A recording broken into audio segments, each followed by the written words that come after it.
I'm Dan Wootton. Join me Monday to Thursday from 9 to 11 for the feistiest and most fun news debate on TV, where free speech reigns. I'll bring you a sharp take on the day's biggest stories, bombshell newsmaker interviews, and A-list guests. And I guarantee you, no spin, no bias, no censorship, and no reason to go to bed. That's Dan Wootton Tonight, Monday to Thursdays from 9 on GB News. Hello there, I'm Eamonn Holmes. And I'm Isabel Webster. And we hope you can join us for Breakfast with Eamonn and Isabel. You make me laugh out loud, belly laugh. Is that important first thing in the morning? Yeah, absolutely. And there's me trying to be deadly serious. News is a serious business. Yeah, I have to rein you in sometimes. Well, it doesn't stop us laughing at it. It doesn't stop us having an opinion on what's going on. Yeah. And it certainly will not stop us reflecting what you think. Weekdays from 6 to 9:30 on GB News.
Northern Ireland halts Irish sea border checks, setting the UK on a collision course with Brussels. Good morning. It's just gone 6 o'clock on Thursday, February the 2nd. This is Breakfast on GB News with Eamonn and Isabel.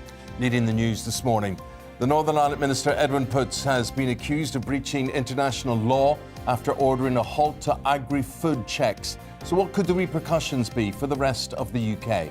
Let us know what you think. Are you in support? GB Views at gbnews.uk or tweet at GB News. It's D-Day for the Chancellor Rishi Sunak over the cost of living crisis as Ofgem's set to announce their price cap rise. What more should the government be doing to help? Boris Johnson warns Vladimir Putin that a further incursion into Ukraine would be a tragic miscalculation after they finally hold their delayed call. But how will this all end?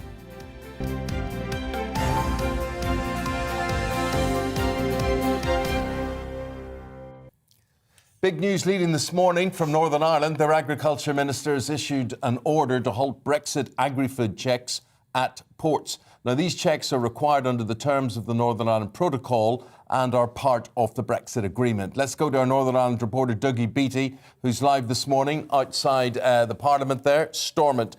Dougie, how is this likely to go down in Brussels? Because it's obviously real civil disobedience. It is seen as Brussels as a breach of the protocol, the very heart of the Brexit negotiations that set a trade deal in place for Britain leaving the EU. So it could face Britain with a collision course and ending up with WTO trade rules. And if that trade war starts, you've got to ask yourself who will be hurt the most by it. Germany is probably the biggest economy in Europe with a GDP, a gross domestic product of about $3.1 trillion. Britain's next in there at about $2.8 to $3 trillion. France is sort of level pegging with them. And this whole point that the protocol was put in to protect an all-Ireland economy is now been, I sort of think it's being exposed as a real lie. It is to protect the integrity of the single market of the EU. Northern Ireland is part of the UK. It is part of that fifth largest economy in the world. The Republic of Ireland only has a gross domestic product of about $388 billion per year. It's not even in the top 100, I don't believe. And 65 billion of that comes from the United Kingdom. So if there was a trade war to start here, would Germany really want to cut off its second biggest market in the world, i.e. Britain, especially with what's happening in the Ukraine? And the only person that would really get hurt out of this would be the Republic of Ireland. They get £65 billion worth of trade out of Britain in a year, round about 20% of their gross domestic product. I'm sure that it wouldn't go down so well. So when Edwin Poots yesterday announced these checks, well, you can listen for yourself to what exactly he had to say. In the absence of executive approval, I have now issued a formal instruction to my Permanent Secretary to halt all checks that were not in place on the 31st of December 2020 from midnight tonight. I'll prepare a paper for executive consideration in the near future to seek agreement on a way forward. So, Dougie, there's the Agriculture Minister in Northern Ireland. Northern Ireland going it alone. Some would say he may be going it alone within the executive. But can he rely on UK government support in the form of Liz Truss or not? Well, I think this is what the visit was about last week. It was rumoured that Edwin was going to try something like this, and Liz Truss basically washed her hands off it and said it's an executive matter, because when we get down to the very sort of minutiae of the whole process, Europe and Britain do not want to disturb the Good Friday Agreement. The fact of the matter is that the protocol does, because it does away with consent. If the British government now move in on this and overrule a minister on his decision, then the DUP will walk away from their ministerial posts behind me and bring this place down. If it comes down, I would put money on it, it will never be back up. For the simple reason being is that Sinn Féin don't even see the value here now. They are the largest party in the Republic of Ireland, and therefore they see the game now being in Dublin. And if it went back to the days of the Anglo-Irish Agreement, which was before the Good Friday Agreement, there would be some sort of joint authority. If they were the largest party in the south, they would see this as a bonus to them, where they wouldn't have to deal with the unionists. The problem with all this is Liz Truss has basically, by not dealing with this, threw it back at the EU and said, do you know what? It's your single market and it's your problem to protect your own borders. If this sparks an election in the Republic of Ireland and Sinn Féin become the largest party there, they spent their military wing, the IRA, spent decades fighting a war saying that the British had partitioned Ireland. The irony of this might be that Sinn Féin may well be in power in the Republic of Ireland and being told by the EU to put a border in. So you can see where this all comes to play. OK, Dougie, I'll tell you what I want to do now. We want to get more analysis on this. Dr. John Coulter is a political commentator. Dr. Coulter, you could hear Dougie talking about the significance of all of this domestically, nationally, and from a European point of view as well. How significant do you see this in terms of repercussions for the rest of the UK if this goes ahead? Well, good morning, Eamonn. Good morning, Isabel. This has major repercussions, as Dougie was outlining in his piece there. I think that Lord Frost and Liz Truss, that you could say they were having a full frontal assault on the Northern Ireland Protocol. What we're seeing here with Edwin Poots is a stab in the back to the protocol. He claims that he has legal go-ahead to do this here, and this has major implications. I think what we've really got to take into consideration is how this all plays out with the Ukrainian situation.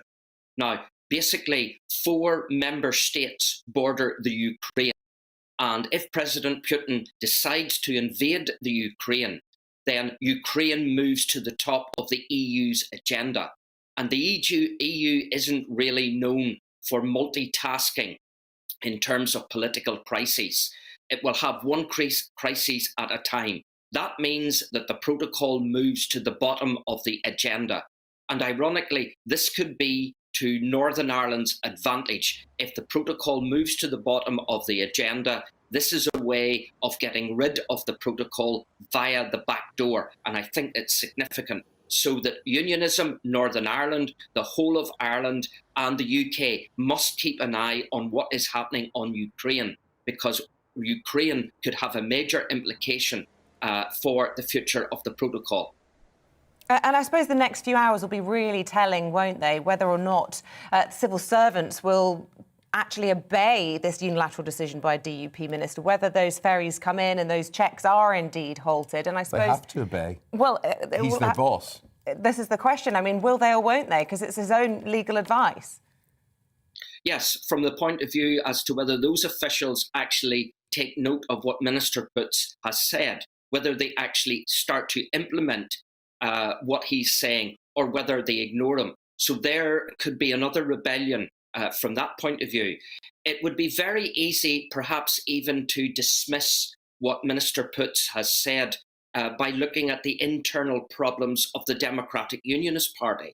Edwin Boots, as you well know, Eamonn, is one of the big hitters in Northern Ireland politics and has been for some time, especially since the formation of the 1998 Assembly. We're in a situation now where Edwin Boots internally finds himself in a situation where politically he's having to fight for a very constituency to stand in May's actual Stormont election. So could this give him bonus points to secure a nomination somewhere if he plays hardball over this, the border checks, getting rid of them? Does that give him an edge in any campaign to seek a nomination? So I think we've also not only got to look at the wider European situation, but we've also got to understand the role of these border checks, or doing away with these border checks, in terms of the internal politics of the Democratic Unionist Party. Dr. Coulter, you know as well as I know how a UK audience often glazes over as to our internal machinations and what goes on in Northern Ireland. But in short, from you, can you spell out, or can you assure, or can you say to that UK audience, listen, this affects you as well? Oh, very much so. This is a major it has major implications for the people in the UK. From the point of view, if, say, for example, as Dougie outlined there, a situation where Stormont got pulled down, that pulls the entire peace process down.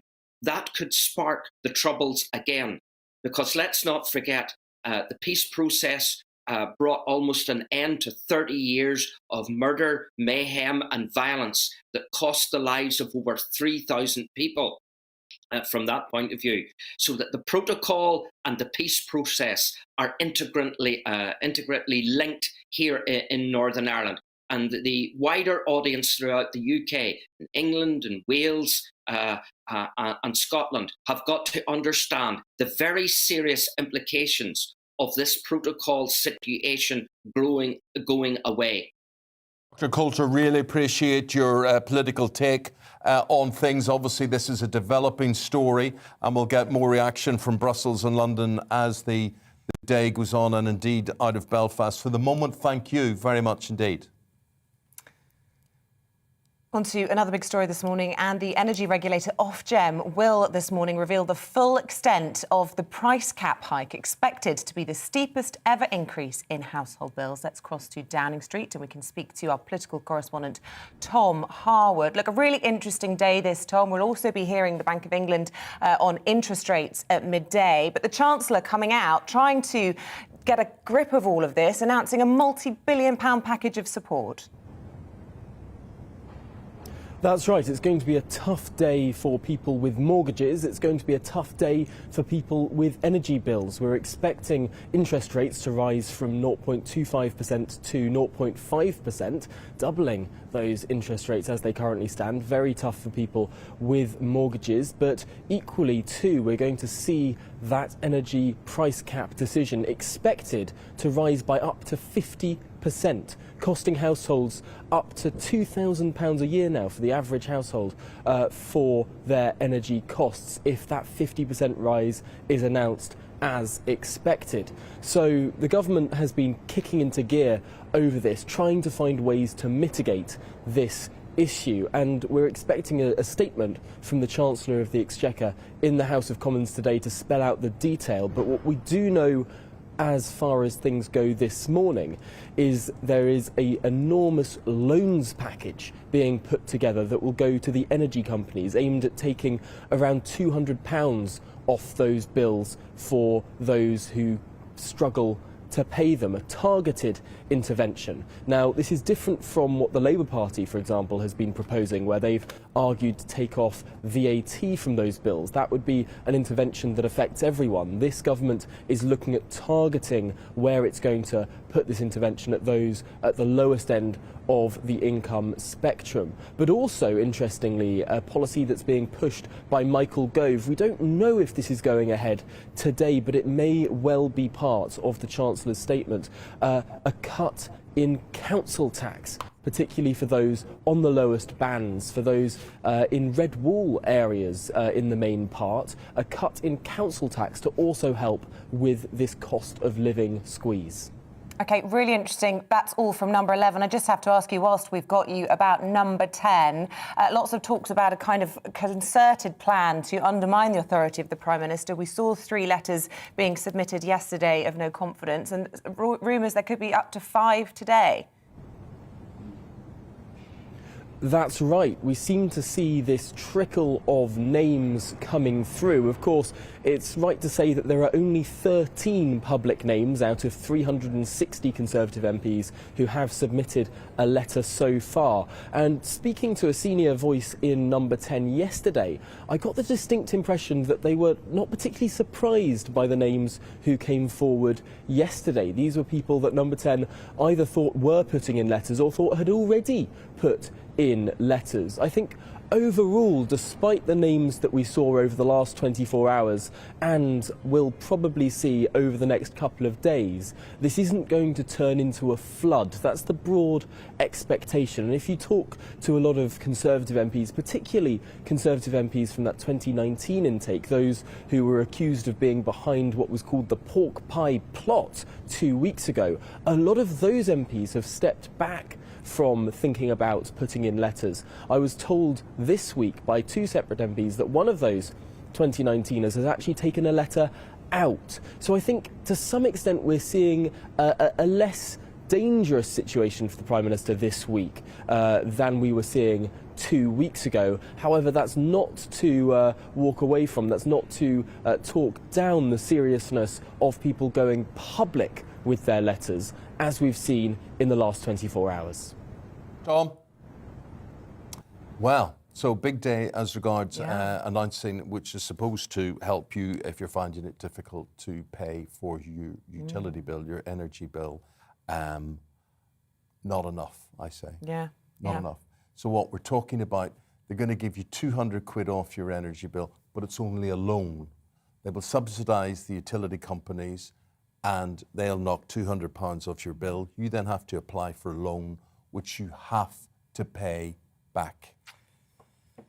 I don't think that's enough. Let us know your thoughts. Is it enough support? Of course, couple that with the council tax support as well for bands A to C that'll be worst affected by the cost of living. It certainly seems as though Dishy Rishi is trying to hang on to his most popular politician title. We'll see if it's enough. As you say, lots concerned that it isn't going to be. Or is it all just smoke and mirrors? GBViews at gbnews.uk. Get on board with us, record a video message. Yes. Which is working quite well with our viewers now at GB News. Give us your video message, what you think about what the Chancellor is proposing to do and how will it impact on you. You can give us your answer via video. The time is 6:17. We're going to take a break now, but after that we'll be back talking about President Biden sending troops to Eastern Europe. Is this the first sign of a possible breakdown that could lead to war? We'll have all the details in a moment. First, here's your weather. Hello, a very good morning to you. A mild start out there, temperatures on the thermometer 7 or 8 Celsius first thing, a lot of cloud cover, and then turning wet and windy from the northwest by the end of the day and overnight. That wet and windy weather associated with this cold front. But yesterday we saw a warm front go through, and in between that's a slice of mild and moist Atlantic air. That's what's responsible for the cloudy skies first thing and the relatively damp conditions over western hills and coasts. It dries up a little into the afternoon, and there will even be some cloud breaks, even some sunshine for parts of England and Wales. Cloudier further north, however, and then towards the end of the day, some wet and windy conditions returning to northwest Scotland. Temperatures drop away behind the wet and windy weather, but they stay up elsewhere, 11 or 12 Celsius in the south. So we're going to see this weather front, this cold front, cross northern parts of the country during the evening. It brings a spell of lively weather, gales in places and some heavy rain, but doesn't last very long. It soon pushes south. There'll also be a brief spell of snow on the back edge of that rain over some northern hills and even to lower levels in some places. Because colder air is flooding southwards, and we start off Friday with the temperature contrast. Wet and windy but mild in the far southeast. Colder but brighter elsewhere, and in that cold air, some wintry showers for Scotland, Northern Ireland, Northern England and parts of North Wales. Most of the sleet and snow over hills, but I think for Northern Scotland could even come down to lower levels with significant amounts over the Highlands. Feeling cold then in the wind on Friday afternoon, but, well, in the south and east, staying largely dry with some sunshine. Cloudier skies return on Saturday, and it turns increasingly wet and windy across Scotland, Northern Ireland and Northern England. That rain sinks south for Sunday, where it will be much milder.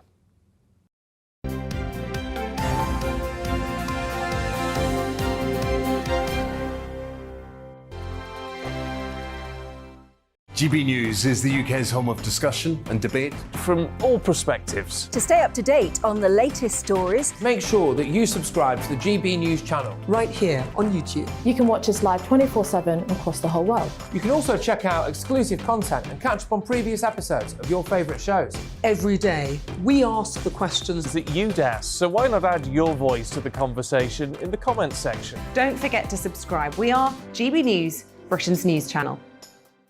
Every night at 11 on GB News, we bring you the next day's stories the day before. It's basically like time travel. If it's a big story, we'll cover it, guaranteed. But we'll also have some fun along the way. Big opinions, big laughs. Sometimes big hair. This is Headliners, the paper review show that won't send you to sleep like the others will. 11 p.m, 7 nights a week. Join us.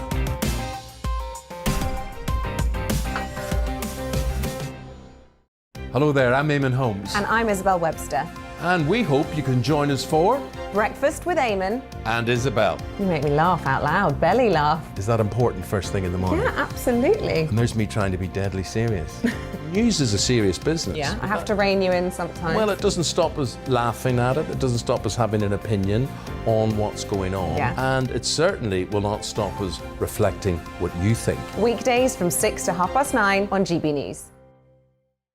I'm Dan Wootton. Join me Monday to Thursday from 9 to 11 for the feistiest and most fun news debate on TV, where free speech reigns. I'll bring you a sharp take on the day's biggest stories, bombshell newsmaker interviews, and A-list guests.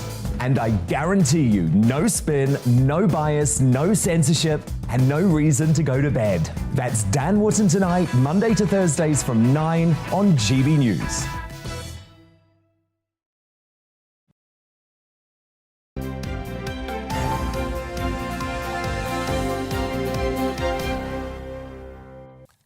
Okay, this story we're leading with this morning, that ports in Northern Ireland will not check now and not put curbs on food arriving in, fresh food arriving in from the United Kingdom. So they've broken what is called the Northern Ireland Protocol in defiance of Brussels rules. Frank says, absolutely supporting abandoning these checks. It was the EU's aim to annex Northern Ireland for Brexit. The EU has the option now to put a land border and end the Good Friday Agreement, which will not happen. which they say they don't want. But the UK has offered a digital solution, which is very true in all of this, which of course has been rejected. But there are further talks between the Foreign Secretary and the European Union today. Yeah, I have to say all of the emails so far supportive of this decision by the DUP minister. He said someone had to make a move. Article 16 should have already been triggered. Perhaps now Britain will make a move with Brussels and force negotiations. Of course, now it's taken the Irish government to come out and say, hang on a minute, this is unilateral behaviour and you could well be in breach of international law. Yeah. So the row is significant this morning. Well, the Irish government, of course, part of the European Union. Northern Ireland having this amazing situation where they are aligned to the European market, but also in the British market, except they're not in the British market because, for instance, if in Belfast I wanted to order a food hamper from Harrods, it would have to go through checks and it'd have to wait a long time. So there's a political problem where people don't want, where certain people, unionist people, don't want to be aligned with the Republic of Ireland in the European Union. And also they feel they're annexed from the rest of the UK. And then you get a lot of nationalist people who are very happy with being aligned with the European Union and the Republic It's just the of Ireland. implications of all of this. Where does it go? What do we see from the EU in reaction? Because they want to protect their single market, don't they? And what do we see for Stormont? You know, they've got elections in a couple of months' time. Well, fight, Could it be the as end you of- would say. Yeah. And this seems to be going down quite well with you. Gary says someone had to make a move. Article 16 should have already been triggered. Perhaps now Britain will make a move with Brussels and force negotiations. So keep those comments coming in. OK, on to Ukraine now. US President Joe Biden is sending more troops to Eastern Europe in an attempt to bolster Western strength against a possible Russian invasion. Moscow's denied planning to invade, but has deployed all these troops that we keep hearing about near Ukraine's borders. To analyse the president's efforts to stop a possible war, Scotty Nell Hughes. Scotty is a US political commentator and joins us now from Washington, D.C. Good morning to you. Thanks for your company. Oh, good morning. It's a lovely time. It's a lovely morning to be with you, despite a very interesting and tenacious situation that we're dealing with over around the Ukrainian border. How tenacious? When you say tenacious, how do you see the placing of these troops? Well, we're looking at what's going on right now. And it's not only about what is happening with the placing of the troop, it's the U.S. involvement and what we're willing to do and what we're willing to risk for our allies. You know, the continued ambiguity and chaos that is surrounding the U.S.'s approach and their strategy to Ukraine is just another example of this administration's failure to actually execute a program that they say they're going to do. And unfortunately, this time it's very dangerous, not only for U.S. troops, but sadly could possibly be dangerous for our allies and their troops as well, because there is a very large risk right now for many of the areas. And a lot of Americans right now feel there's a huge disconnect, saying the politicians are saying one thing, but the people are going, why are we dealing with this? Why are we even involved in the situation? The reality is Ukraine is not a part of NATO, and there's enough issues in the post-pandemic America that this president should be focused on here at home. Why are we putting so many troops across the board in another country when we're not even willing to put the troops on our southern border and secure our own security here in our backyards? The good news is it seems like that rhetoric, those drums of war that have been beaten for the last 2 weeks, finally cooler heads have prevailed. The leaders over there in Europe that never felt like this was going to be wanted a war, thought a war was imminent, have actually gotten to Biden. This today, the White House actually said, we are no longer think that a Russian invasion is imminent. But yet they continue to send troops over there, troops over to Eastern Europe. So there's a lot of confusion, a lot of ambiguity. But the reality is most Americans don't have the stomach, seeing after what happened in Afghanistan, to actually handle another war that has nothing to do with American interests, especially, like I said, we have a lot of problems here in America that we could be dealing with today. How interesting. So what you're telling us then is, we hear constantly about what a divided democracy America is, with the hawks and the doves. Is this on party lines then? Is this very much that the Democrats are in favour of supporting the allies on the European border with Russia, or is it not down party lines?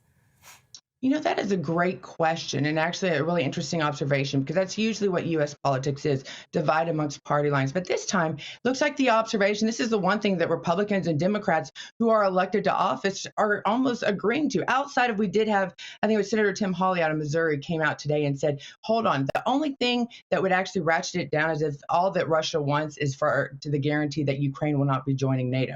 And he's been absolutely attacked for that. But the divide actually is amongst the politician and the people. And that is a very actually scary occurrence. I almost would want it along political lines because then you would have a balance. But in this case, when you have the people, which sadly in America today, the voice is not as strong as it has been in the past, the politicians with their donors and their large industrial military complex that continues to rule Capitol Hill in Washington, D.C., has a lot of power, a lot of domination. And the president has done a bad job, as well as Republicans, and selling it to the American people is why this is important to us to possibly risk bloodshed, but also billions in taxpayer dollars for a situation that Germany, France, other European countries and theater are saying, please, you are hurting our economy, including the leaders of Ukraine. Ratchet this down. We still believe that there's a diplomatic path to peace between all of the countries. So if the politicians across the divide are agreed that this is the right action to do, and they're there representing the people, how do you know that the people aren't supporting this? Is this through polling or is this through protests? It's through the majority. It's not only through polling, it's also through local media as well that is saying, yes, this is not the right thing, that they don't want to see this happen. But I think it's the same thing in UK, because what you're seeing is you're seeing two leaders that are very much unpopular right now. Joe Biden has the lowest popularity numbers he's had in office, actually the lowest of most Democratic presidents after their first year. We have high inflation, we have low unemployment, we have obviously coronavirus numbers are still skyrocketing in this country, a problem continue to deal with.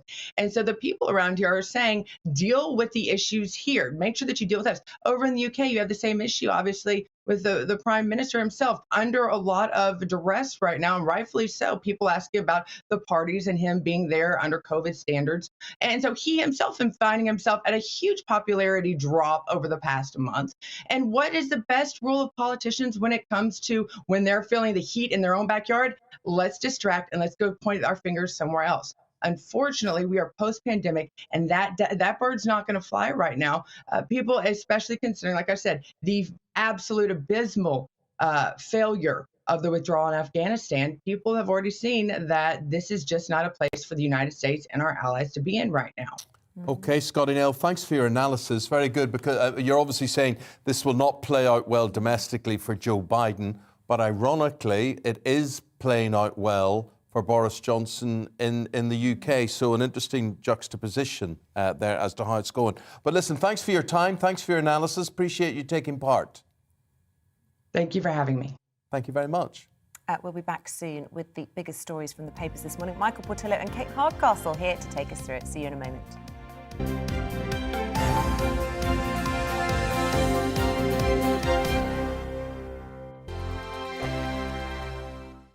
GB News is the UK's home of discussion and debate from all perspectives. To stay up to date on the latest stories, make sure that you subscribe to the GB News channel right here on YouTube. You can watch us live 24/7 across the whole world. You can also check out exclusive content and catch up on previous episodes of your favourite shows. Every day, we ask the questions that you'd ask, so why not add your voice to the conversation in the comments section? Don't forget to subscribe. We are GB News, Britain's news channel. Every night at 11 on GB News, we bring you the next day's stories the day before. Basically like time travel. If it's a big story, we'll cover it, guaranteed. But we'll also have some fun along the way. Big opinions, big laughs. Sometimes big hair. This is Headliners, the paper review show that won't send you to sleep like the others will. 11 p.m, 7 nights a week. Join us.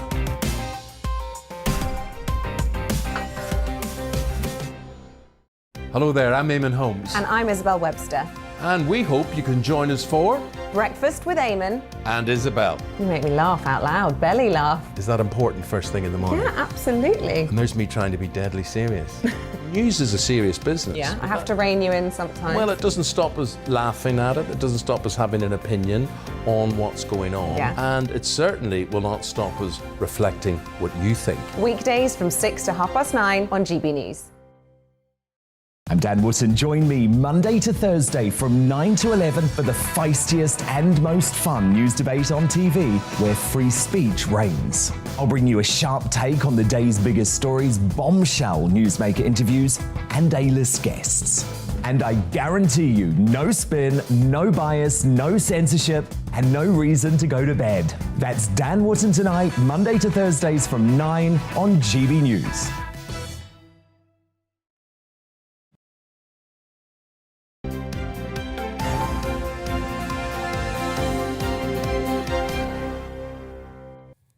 Okay, it's 6:32. Let's take a look at your front pages this morning. The Telegraph reporting that Rishi Sunak will splash the cash to help the poorest communities during the energy crisis. It also features an image of the Duchess of Cambridge playing rugby after she announced she's the new patron of English rugby. The Mirror claims it's D-Day for Britain as the energy crisis continues to hurt the poorest families. The Times says those struggling to pay their bills will be given rebates on council tax. Pressure on the PM after more Tory MPs called for him to resign, according to The Guardian. Their front page also featuring a photograph of the Met Police Commissioner Cressida Dick after recent allegations of racism within the service. Here's the Metro. It also has the picture of the Duchess of Cambridge after her England rugby announcement. And alongside that, the picture of 4 Russian aircraft which were detected near British airspace yesterday ahead of Boris Johnson's vital call with Vladimir Putin. Here's Express. It follows on from that report by saying Boris's gamble against Putin has failed to pay off. Well, I'm joined this morning by Michael Portillo and Kate Hardcastle to take us through the papers. Very good morning to you both. Morning, Thank Isabel. you for coming in.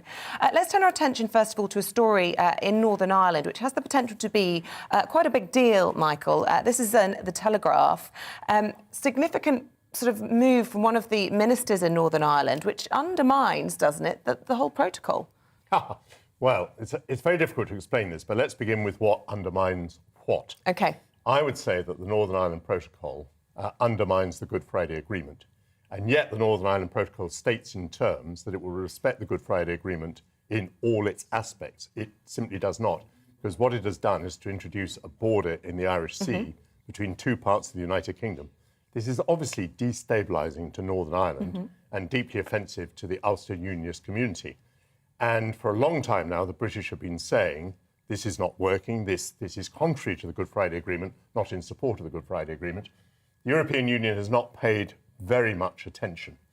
Now, the extraordinary thing here is that an action has been taken not by the United Kingdom government, but by a minister in Northern Ireland. Mr. Poots argues that he is not authorised to impose checks between 2 parts of the United Kingdom. So it's like a legal loophole almost. Well, you could say that. He says he's not authorised and he's not going to seek that authorisation. So he said that these checks that happen in the middle of the Irish Sea have to come to an end.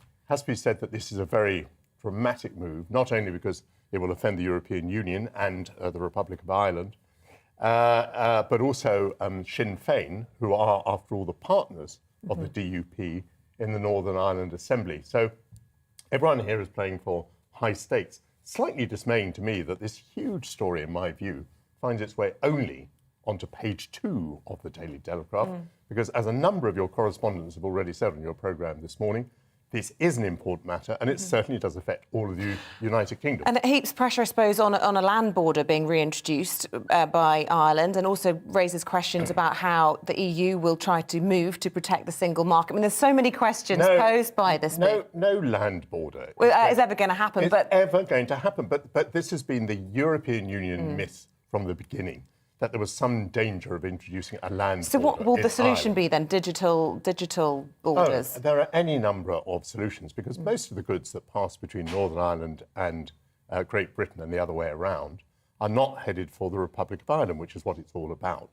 So what we need is, a bit of trust and a bit of goodwill and a bit of common sense to say, well, look, all these things that are moving to a Sainsbury's or to a co-op in Northern Ireland, they're obviously not going on to the Republic of Ireland, and these can be under some trusted dealer scheme. So there certainly is a solution. I think the European Union has been entirely pig-headed about it. So could this be the wake-up call, maybe? I just want to bring in Kate at this point, because, of course, your perspective on all of this from a retail side is you've seen how problematic this protocol has been for Northern Ireland. People there, as Eamonn was saying, ordering things from mainland UK, having huge delays, in many cases, higher prices as well. It's broken businesses. It absolutely has. The complexity of a smaller organisation, of which we've got 5 million in the UK, trying to deal with this, 70 pages of paperwork to try and move something, a few hundred miles.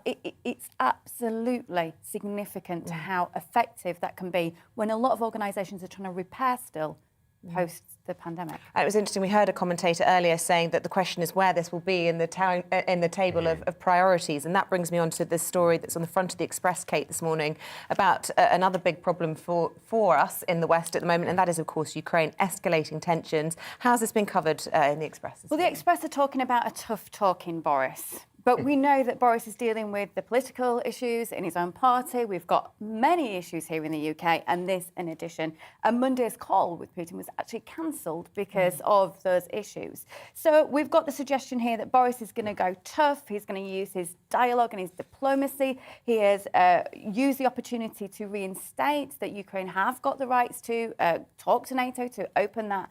But, you know, realistically, Boris's critics are out there and they are absolutely talking about, does he even have the stance? Does he have the right to do this? When just a year ago we were talking about the Russian report and actually how entwined we might be as a nation in terms of some of our political force and the cash and everything. All the lobbying else as well. and everything. Absolutely. Lots of financial support for the Conservatives comes from arguably dirty Russian money. What's your view on the situation? Of course, Boris Johnson's been widely praised for his handling of this. He took his call that was delayed with Putin yesterday, saying that this would be a tragic miscalculation if it ends up in a war. Well, you, Isabel, a moment ago, and you're a journalist, and you have to use this sort of language, talked about it as an escalating crisis. I'm entirely unconvinced about that. I think this is a crisis which is pretty static, which has reached... But I mean, it clearly is an escalating crisis when you see the President of the United States sending in 3,000 troops, and you've got our Prime Minister flying in, sending millions of pounds to Ukraine. That's just justifying my language. The United States is not sending 3,000 troops to Ukraine. Yes, Germany and Poland. We're not going to have a war in Ukraine. We're not going to have a war about Ukraine, in my view. Right. So I'm just questioning whether it's really escalating or not. Putin, has some kind of agenda. We're not entirely clear what it is. He's put himself absolutely centre stage in the world. He's revealed a whole series of alleged grievances.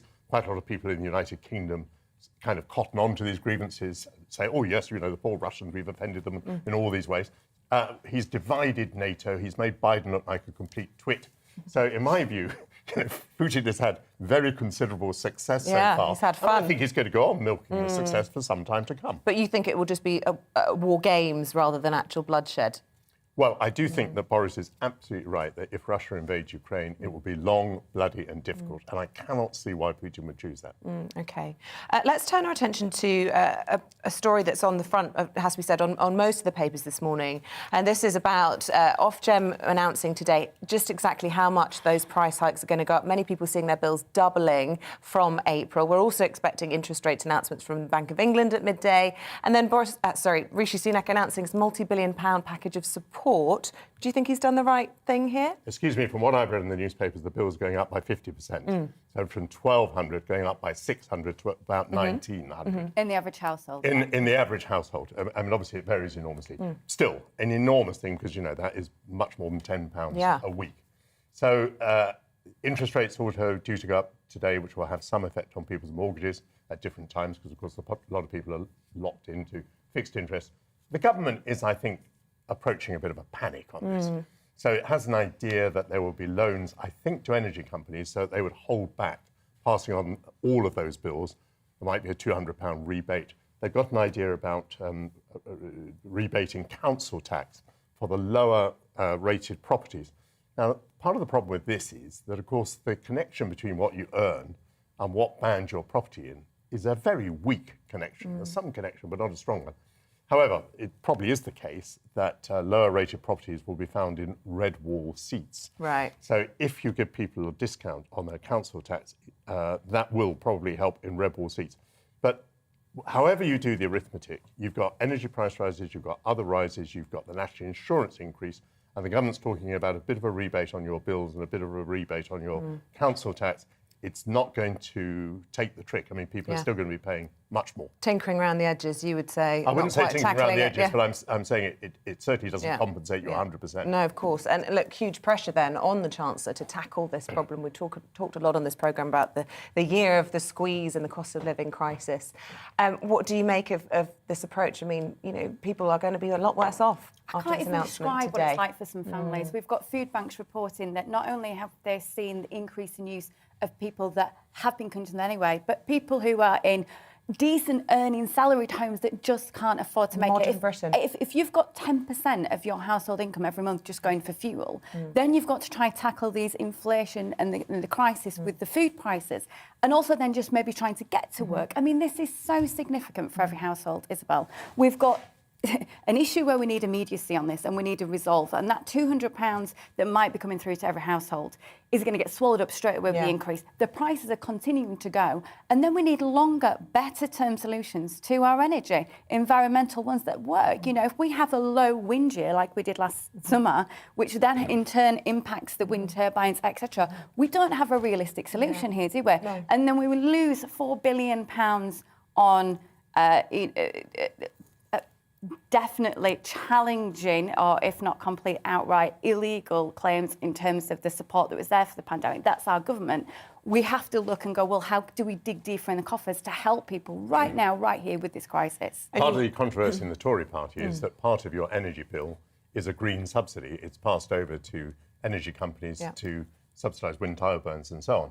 And Tories, many Tories are saying, look, instead of giving loans to energy companies and increasing taxes, which you're going to do with the national insurance in a moment, why don't you get rid of the levies in the first place? Because then people will simply naturally have lower energy bills. That's a big, big decision, because it would mean a big change in the green agenda. In the green agenda. Yes. If it was done that way, you can progress both. Yeah, I always think there's got to be some ground made on insulation and better insulating our homes to try and help with energy bills. But that, you know, far be it from me. Are you going to stick yourself to a motorway somewhere? No, absolutely. I'm not in Insulate Britain. I do live in a well-insulated new build, and it makes all the difference. Good. OK, let's turn our attention to the story levelling up. Of course, big announcement yesterday, Kate. This is the front page of The Eye. Look, the accusations were swirling over the weekend about whether this was any new money, and I'm, to be honest, none the wiser a day after the announcement. So what do we think of this? How long have we got, Isabel? Right, let me know. How long have we got? 1 minute. Good luck with that. Right, OK. Yorkshire accent's coming full front here. Right. We need to make sure that we have balance. We need to make sure that our regions are supported. We need to make sure there are plans to do that and finance to do that. And there is a balance. This report, yes, does dig out old agendas, but it has to be something that is run and evolved with local presence, because that's where the realism is. We need local people making a difference locally. But we also need the outside in, because if you don't have aspiration and realisation of what you can be, how can you then deliver a region to be the very best? So it's both people working together, outside and in, to get a better agenda. But this is words, and I want action and deeds, because we've been talking about it far too long. And would you agree with that? When David Mello was saying that Boris Johnson was all bluster yesterday in the paper review, and he wanted to see some substance in this levelling up white paper. Did you see what you wanted there? I would say that what it really needs, use the word there, Kate, aspiration. Aspiration in kids, telling kids in these places that they can be something. They can use their computers, they can use their musical skills, whatever it is, they can become something in life. It doesn't have to be the academic route. Aspiration doesn't cost money. But what you need is teachers, you need role models out there who tell the kids, yes, you can. Now, how much does that cost? Yeah. I don't know. Yeah, it's very, very, very difficult issues. It's been a pleasure. Michael Portillo, Kate Hardcastle. We have to leave it there. Thanks very much. Over to you, Eamonn. The time is 6:45. A very good morning to you on television and radio. This is Breakfast on GB News. The airline Ryanair has been ranked the worst short-haul airline for handling refunds during the coronavirus pandemic. About that, more than 1 in 5 respondents who booked a flight with the airline that was either cancelled or they were unable to board due to the pandemic said it took them more than a month to get a refund. Which magazine who carried out the survey said Ryanair's consistently terrible customer service has made it a fixture amongst the worst performers in our surveys for many years. But the airline plumbed new depths with its handling of COVID refunds. The travel editor of The Independent, Mr. Simon Calder, joins us now. You know, Simon, it's almost as if they relish the abuse. Yeah, I haven't got a response from Ryanair about this latest survey in which members have shown that they really don't like the airline. But I can tell you exactly what was happening and why things are perhaps as they are. If you go back 2 years today, we were just covering the first stories of British Airways, for instance, cancelling some flights to Asia because of this Wuhan coronavirus, if you remember that. Within 6 weeks, effectively, almost all flights had been grounded, which meant that you had these massive airlines, Ryanair, EasyJet, British Airways, Jet2, suddenly going from airlines that fly you happily around the world to refund machines. And they weren't very good at it, particularly Ryanair. And I think one of my refunds for a Ryanair flight took from March 2020, when I'd originally booked it, to Christmas that year. Which is quite possibly why they've done so badly. The airline says, look, it was impossible. Our staff were isolating. We didn't have anybody in the office. It wasn't impossible for other airlines. Oh no, Jet2 have done very, very well at all of this all the way through. They are top of the survey. And actually, special mention for British Airways and EasyJet, who were certainly at the start of the pandemic doing all they could not to tell people about refunds. They made it very easy to get a voucher. They made it very difficult to get actual cash back. And the rule is clear. If the airline cancels your flight, you are due cash back within a week. In some cases, it took many months. The call centres involved with these airlines, I mean, that is the real problem, how they are staffed, how they are managed, and the frustrations. I mean, the horror stories we hear. People hanging on for hours and then Ryanair hanging up on them or passing them to someone else or whatever. Do people forget that? That's the thing. I mean, often I would remember that and that would be my business finished. But I suppose money talks. And if you get a flight at 50 quid, then you're in there again, aren't you? What do you want from your flight? You want it to be safe. Ryanair is the safest airline in the world in terms of the number of passengers flown without a single fatality in an accident. You want it to be on time and you want it to be good value. And they do tend to have the lowest fares. Certainly not always, but I've, for instance, just been out to the fine city of Derry Airport in Northern Ireland. Previous time I went there, I went on Ryanair. I paid about 30 quid. This time I went on a different airline and it was nearly £200. So incredible.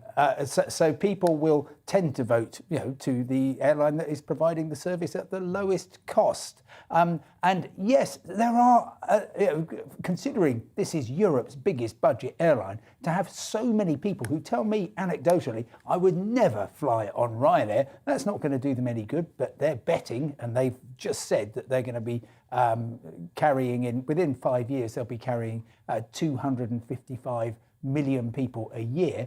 They bet that enough people will be attracted by low fares, good timekeeping and safety to keep them in business. But a gold star for Jet2's homework then? Yes, they've been throwing money at good customer service all the way through. And this, undoubtedly their reputation has been enhanced by this.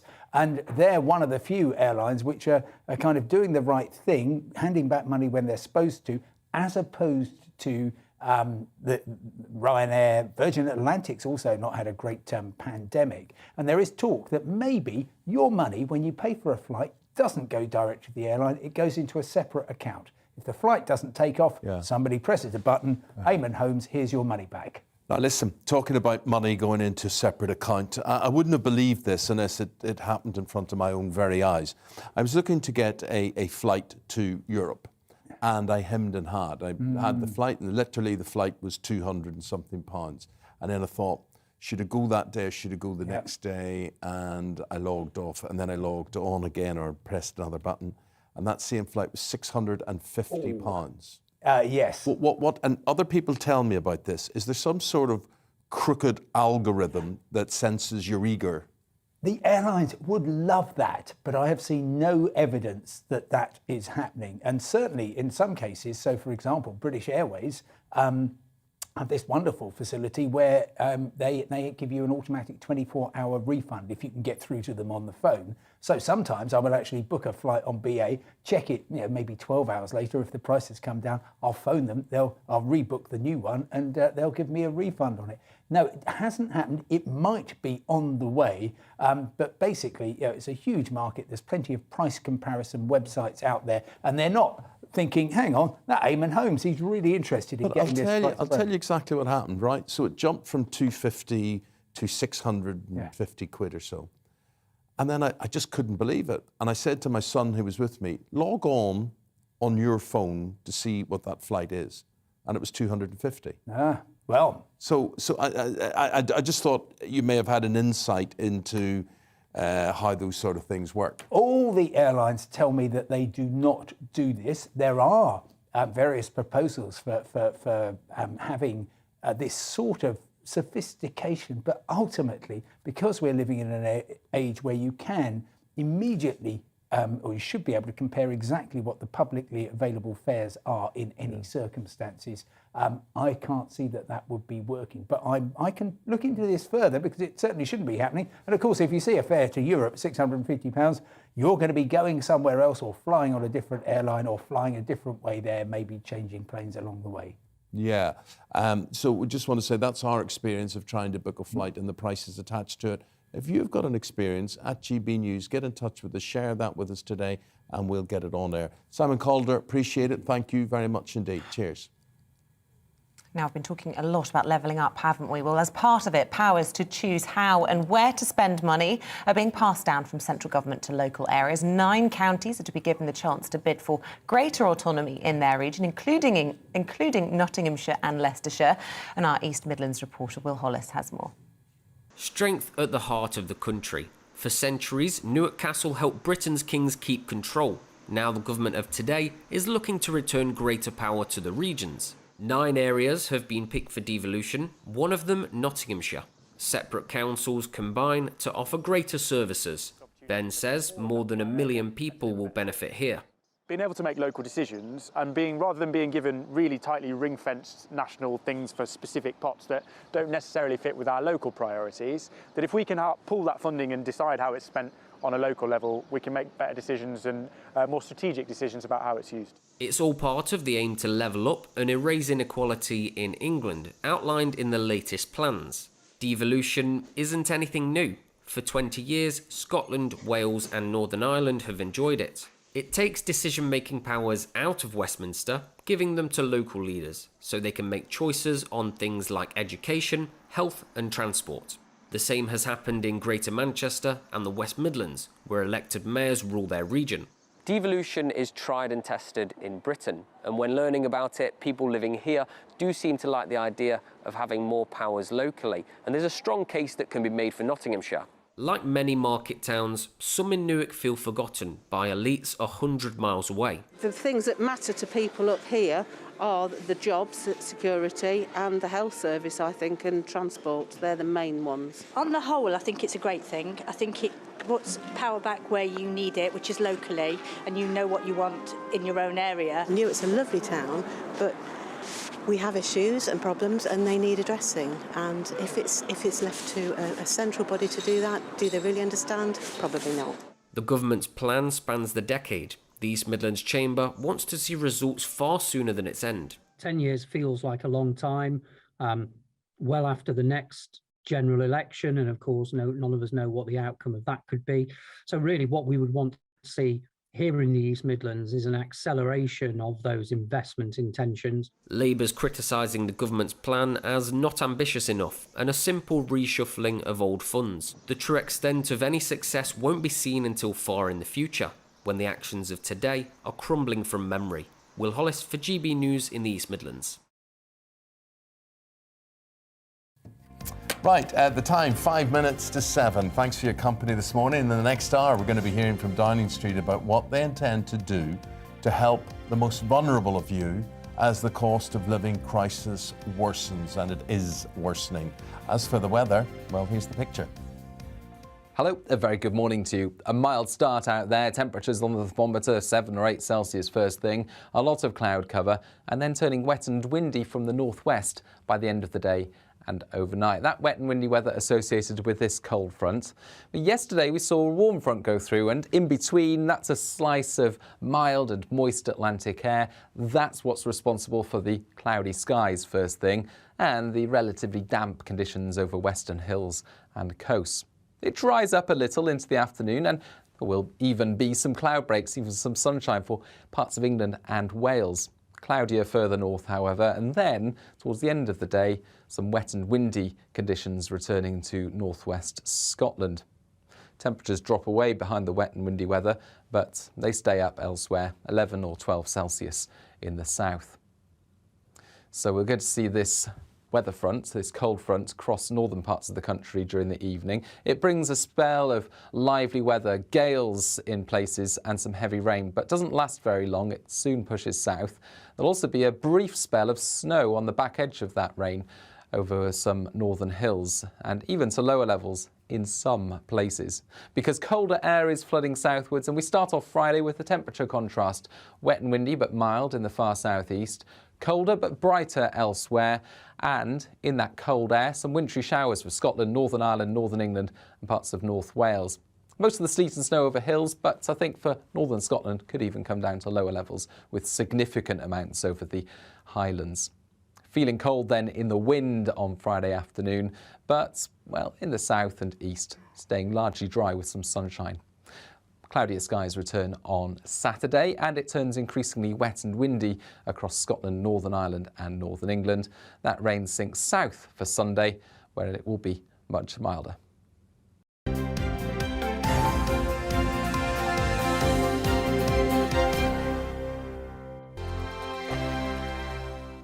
GB News is the UK's home of discussion and debate from all perspectives. To stay up to date on the latest stories, make sure that you subscribe to the GB News channel right here on YouTube. You can watch us live 24/7 across the whole world. You can also check out exclusive content and catch up on previous episodes of your favourite shows. Every day, we ask the questions that you'd ask, so why not add your voice to the conversation in the comments section? Don't forget to subscribe. We are GB News, Britain's news channel.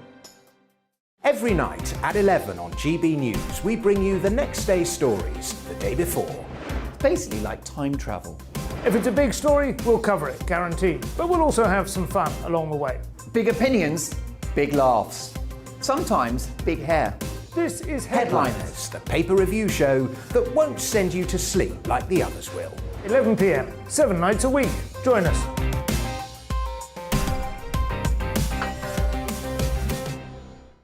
Hello there, I'm Eamonn Holmes. And I'm Isabel Webster. And we hope you can join us for Breakfast with Eamonn and Isabel. You make me laugh out loud, belly laugh. Is that important first thing in the morning? Yeah, absolutely. And there's me trying to be deadly serious. News is a serious business. Yeah, I have to rein you in sometimes. Well, it doesn't stop us laughing at it. It doesn't stop us having an opinion on what's going on. Yeah. And it certainly will not stop us reflecting what you think. Weekdays from 6 to 9:30 on GB News. I'm Dan Wootton. Join me Monday to Thursday from 9 to 11 for the feistiest and most fun news debate on TV, where free speech reigns. I'll bring you a sharp take on the day's biggest stories, bombshell newsmaker interviews, and A-list guests.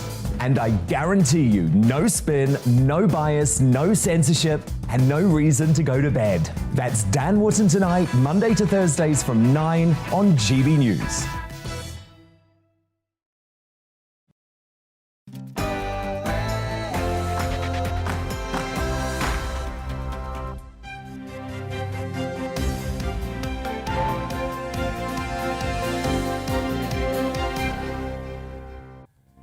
Northern Ireland's Agriculture Minister orders all European Union checks on fresh food to be ignored, setting the UK on a collision course with Brussels. Very good morning. It's just turned 7 o'clock. It's Thursday, February the 3rd. This is Breakfast on GB News with Eamonn and Isabel. And leading the news this morning, the Northern Ireland Agriculture Minister Edwin Poots has issued an order to stop checks on food and farm products along the Irish Sea border. As the Democratic Unionist Party takes matters into its own hands, do you support what they're doing and the repercussions that this could have for the rest of the UK. Let us know. gbviews@gbnews.uk. Chancellor Rishi Sunak unveils a multi-billion-pound support package to help with the cost of living crisis. On the day Ofgem is to announce their price cap rise. So we're asking, how worried are you about your bills potentially doubling? Boris Johnson warns Vladimir Putin that a further incursion into Ukraine would be a tragic miscalculation after they finally held their delayed call. But how will it all end?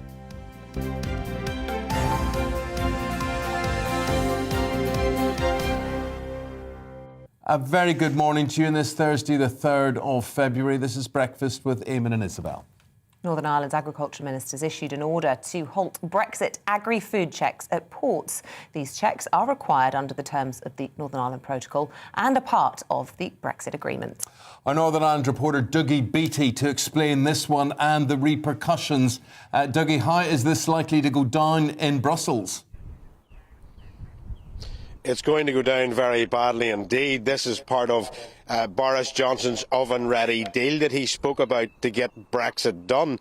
Well, it is his mess, and he's now going to have to clear up the mess that the DUP have left for him. It does have serious repercussions and aftershocks through the whole of the UK. If Brussels take this the wrong way and say, well, one part of the deal can't be unpicked, it's all off. Britain as a whole will go into WTO rules. That means a stifling of growth in our economy. Our raw goods will cost more, and basically everything in your pocket will be a lot less. So Edwin Poots yesterday decided that he would unilaterally, I suppose, bring this deal into place where a minister would say these checks are not going to happen, and civil servants that have thought they may continue doing these checks could face civil actions, court action, for any damages done to goods coming into Northern Ireland, because a minister, when he passes down this type of law, it is law as far as he's concerned. He has had legal clarification on that. So civil servants can't even really carry out these checks. And this is what he had to say yesterday. In the absence of executive approval, I've now issued a formal instruction to my permanent secretary to halt all checks that were not in place on the 31st of December 2020 from midnight tonight. I'll prepare a paper for executive consideration in the near future to seek agreement on a way forward. So, Dougie, the very latest on this that we're hearing is that lorries are still being received at the checking facility in Belfast Port early this morning. We hear several vehicles enter the facility after the ferry arrived from, I don't want to say that. Can you pronounce that for me? Karen Ryan in Scotland at 6 o'clock this morning. But we aren't able to confirm whether or not the protocol checks were continuing this morning. So it's a sort of the plot thickens.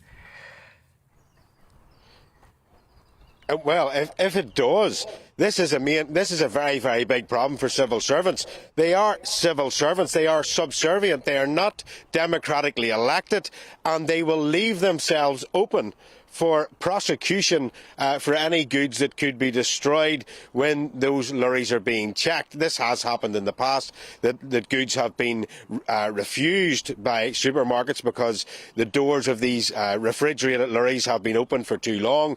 The supermarkets have refused them and sent them back. That's an insurance job. If it is held illegal to have these checks, then one of these civil servants will have broken the law, and therefore, well, they'll be answerable to the law for what they've done. Yeah, Dougie, thanks. I'm going to get some political perspective on this as well. For you, for the moment, thank you very much indeed. This is Dr. John Coulter. Dr. Coulter is a political commentator. Dr. Coulter, could you just spell out to the general audience watching the repercussions of this? Because this is happening in Northern Ireland, but it affects the European Union and it affects the UK. Morning, Eamonn. Morning, Isabel. Yes, this is a very serious ramping up of the situation for the entire UK. I think that what is also has to be taken into consideration, and I'm not going off at a tangent here, is what is happening in the Ukraine at the present moment. Now, what we need to consider is if the Ukrainian situation worsens and ends up in some sort of military conflict involving the UK, involving the United States, it will mean that the EU will move Ukraine further up the political ladder, with the Northern Ireland Protocol and Brexit going down to the bottom, almost like a relegation. So basically, what we're looking at here is, has Edwin Poots pushed the nuclear button on the protocol itself to get rid of it? Because his party, the Democratic Unionist Party, wants rid of the protocol entirely. So is this the first step in basically taking down the protocol by knifing it in the back, by making these changes to the border checks? So I think it has very serious implications, and we've got to see what is happening here in Northern Ireland in the broader European picture. Has Edwin Poots, as Agriculture Minister, taken advantage of the very serious situation in the protocol and taken the decision, now is the time to strike against the protocol? Yeah, very interesting move from him, and it will be fascinating to see how, Westminster responds to it, whether or not perhaps they were given a heads up that this position was going to be taken. Liz Truss, of course, she's got COVID at the moment, so she won't necessarily be able to dash over there to talk about it all. What would you imagine will be the response from Westminster? Well, basically, I think it plays very heavily into the hands of Liz Truss. Basically, she needed something to do a hammer blow on the European Union, because the European Union has got some very clever negotiators there. The key question that I have always asked, what was the point of the protocol? Was the protocol really introduced to punish the wider UK for voting for Brexit? And this is a warning shot to the UK. This is how we will, shall we say, emerge you in paperwork. Dougie mentioned earlier on about what was happening at the various ports there. So basically, the protocol is really one bureaucratic nightmare. So basically, could this be a situation where Liz Truss actually can go to the negotiators of the EU and say, look at the mess the protocol has made. You've got to clear this up and clear it up soon. Otherwise, the whole of the UK will suffer. So basically, I think it could be a situation where, in spite of what Edwin Poots has done here, in spite of the legal implications which Dougie referred to in his piece, we've a situation that this could actually play into the hands of Liz Truss. Very interesting. But Dr. Coulter, could you just explain to the wider audience again what we're talking about here? I mean, you could look at this protocol as a spiteful, unnecessary type act. Just from a day-to-day basis in Northern Ireland, what does this mean? And we should also say that there's a whole section of the population in Northern Ireland, probably nationalist inclined, who would say, hey, we're fine with this because we quite like being aligned with Dublin and the European Union. So it is a hornet's nest of complications. But practically, you and I sitting in Northern Ireland, and we order something from a department store in London, food, we order fresh salmon or a hamper or something like that. What's the problem? The big problem is that whenever it comes from GB to a Northern Ireland port, there is a massive amount of bureaucracy, and documentation has got to be filled in before it gets to the shelves here in Northern Ireland. Basically, John, the selection we would have at Marks and Spencer and Tesco and Sainsbury is probably a lot narrower now than it used to be and than it would be if you lived in Leeds or Manchester or Coventry. Yes, indeed. Really, this protocol economically is to try and facilitate or bolster up the Republic of Ireland's economy, not Northern Ireland's economy. Yeah, so if you make sausages in the Republic of Ireland, you can more easily ship them to Marks and Spencer's in Northern Ireland than you could if you were making sausages in Burnley, for instance.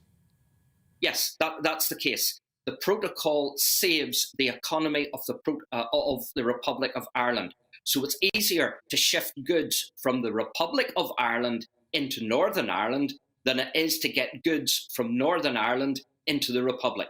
The big problem is... And to a lot of people, Mr. Putz included, who is a farmer as well, that would be a clear out-and-out political consequence, a political intention. There's absolutely no doubt that most people within the pro-union community see the protocol as undermining the union. Whereas, just as you said, Eamonn, most people within the nationalist community, particularly in Sinn Féin and in the SDLP, see the protocol as being very beneficial because it strengthens relations between Northern Ireland and Southern Ireland, and also maybe paves the way towards a border poll on Ireland. So, John, let me ask you, is Northern Ireland, I understand it weakens the link with the Union, but economically, is Northern Ireland better off within the protocol and the fact that they can trade within Europe, or out of the protocol and being able to trade with the UK? What's the deal? OK, I go along the lines out of the protocol. And the reason that I'm concerned about and going definitely out is because of the implications for the peace process. You and I, as journalists, have both covered the Troubles. We know what the horrific consequences of the sectarian conflict were over those 30 years. The big danger is that we only look in blinkered eyes and we see the problem purely as an economic one, whereas in reality, the protocol threatens the peace process in Northern Ireland. And instead of, say, for example, in the 60s, when nationalists took to the streets, when the IRA started its campaign of violence, the big danger is we've already seen rioting, serious rioting in loyalist areas. This time round, it could be the loyalists and elements within the pro-union community who take to the streets and the violence. It's the security of the peace process that matters. John Coulter, thank you very much. Thank you. John Coulter is a political commentator, and we'll be speaking to him again later in the programme. Certainly, as far as you, our viewers, are concerned today, you are standing and applauding Mr. Putz's decision in Northern Ireland, saying, you know, better out of all of this. The protocol was a vindictive act. And getting Northern Ireland out of the clutches of the EU. Well done, Mr. Putz, for taking the first step. And so it goes on and on. But thank you very much indeed. Keep those comments coming in. I mean, if you don't understand what's going on and the consequences for the European Union, for the consequences of the rest of the UK. And I thought it was very, very interesting listening to John Coulter and saying, this has got a lot to do with what's happening in Ukraine as well, and how the EU prioritise the Ukraine. He said they're not very good at multifaceting, dealing with a number of subjects on the agenda, and Ukraine is their priority at the moment. OK, on to another big story this morning, and the energy regulator Ofgem will today reveal the full extent of that price cap hike, expected to be the steepest ever increase in household bills. Liam Halligan, our GBNews presenter of On the Money, joins us now from Blackpool. Look, this is a huge day then in what's being dubbed the year of the squeeze. Today is the day we finally find out how much those bills are going to go up from April and what sort of support the government is trying to provide. Indeed, Isabel, good morning to you, good morning to Eamonn and our viewers. I'm here in Blackpool, the iconic seaside resort. You can see the tower behind me. It's GBNews Northwest Week. We're taking the temperature here in the northwest of England, responding to that levelling up white paper. What do people feel? Talking about this cost of living squeeze, as you say. It's a big day. The Ofgem energy price cap was going to be announced on the 7th of February. It's now going to be announced today. We'll find out the extent to which the average household energy bill will go up. It's currently £1,277.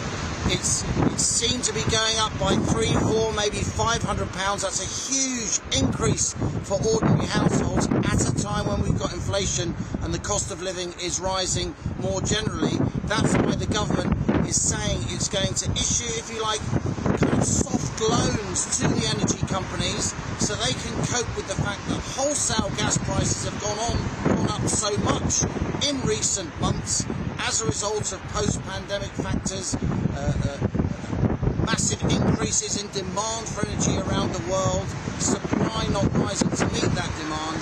So what's going to happen to today is the government's going to announce these loans to energy companies, which hopefully, Isabel, hopefully will take the edge off those price rises in order to soften the blow to some degree for households on their energy bills. Well, Liam, if ever we needed an illustration of how people will be turning on the heat, it's watching you today. Good day for wind power, though. Oh, yes, we can hardly hear you. We can hardly hear you because the wind is blowing in, obviously, off the Irish Sea there on you.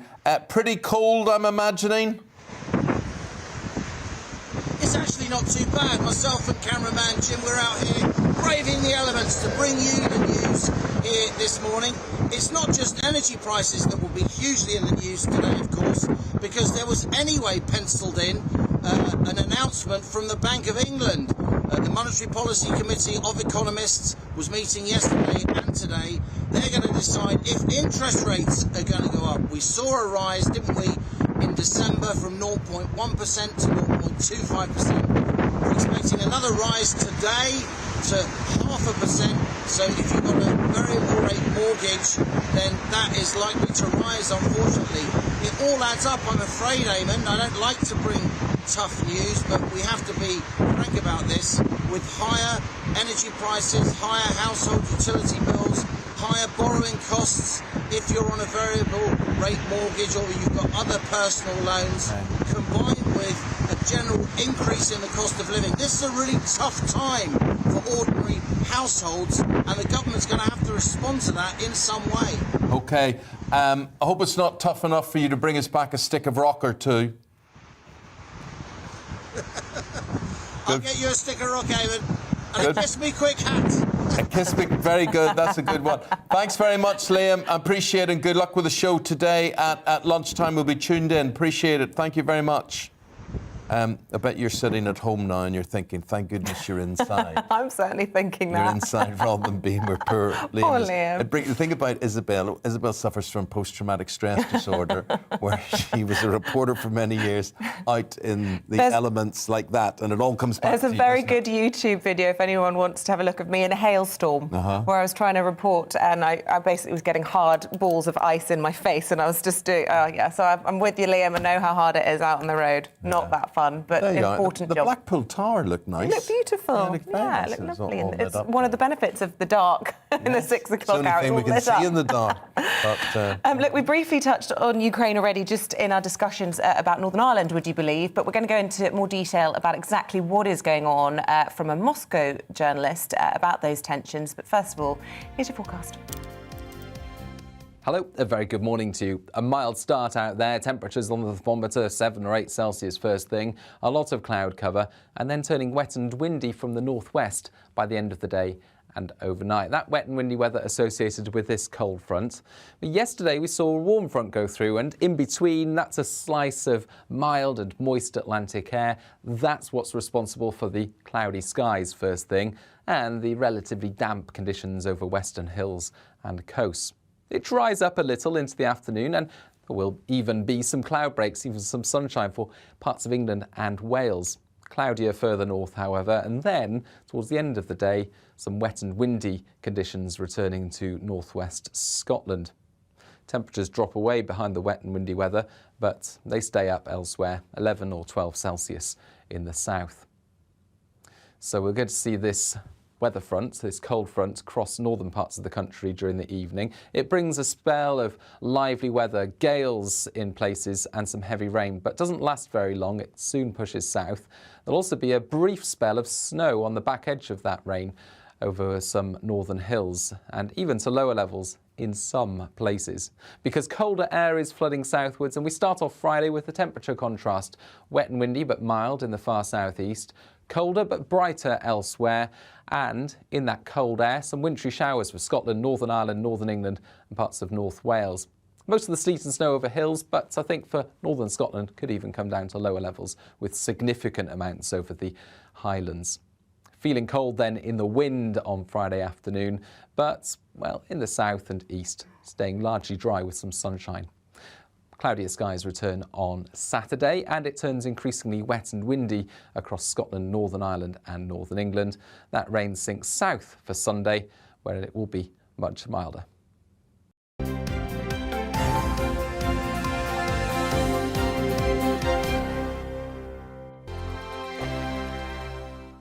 GB News is the UK's home of discussion and debate from all perspectives. To stay up to date on the latest stories, make sure that you subscribe to the GB News channel right here on YouTube. You can watch us live 24/7 across the whole world. You can also check out exclusive content and catch up on previous episodes of your favourite shows.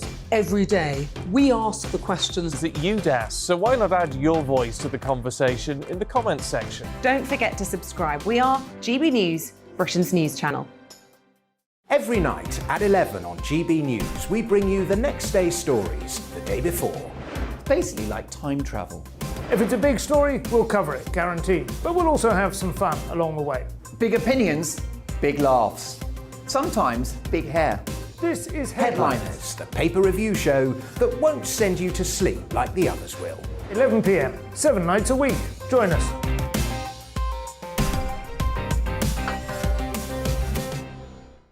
Hello there, I'm Eamonn Holmes. And I'm Isabel Webster. And we hope you can join us for Breakfast with Eamonn and Isabel. You make me laugh out loud, belly laugh. Is that important first thing in the morning? Yeah, absolutely. And there's me trying to be deadly serious. News is a serious business. Yeah, I have to rein you in sometimes. Well, it doesn't stop us laughing at it. It doesn't stop us having an opinion on what's going on. Yeah. And it certainly will not stop us reflecting what you think. Weekdays from 6 to 9:30 on GB News. I'm Dan Wootton. Join me Monday to Thursday from 9 to 11 for the feistiest and most fun news debate on TV, where free speech reigns. I'll bring you a sharp take on the day's biggest stories, bombshell newsmaker interviews, and A-list guests. And I guarantee you, no spin, no bias, no censorship, and no reason to go to bed. That's Dan Wootton tonight, Monday to Thursdays from 9 on GB News.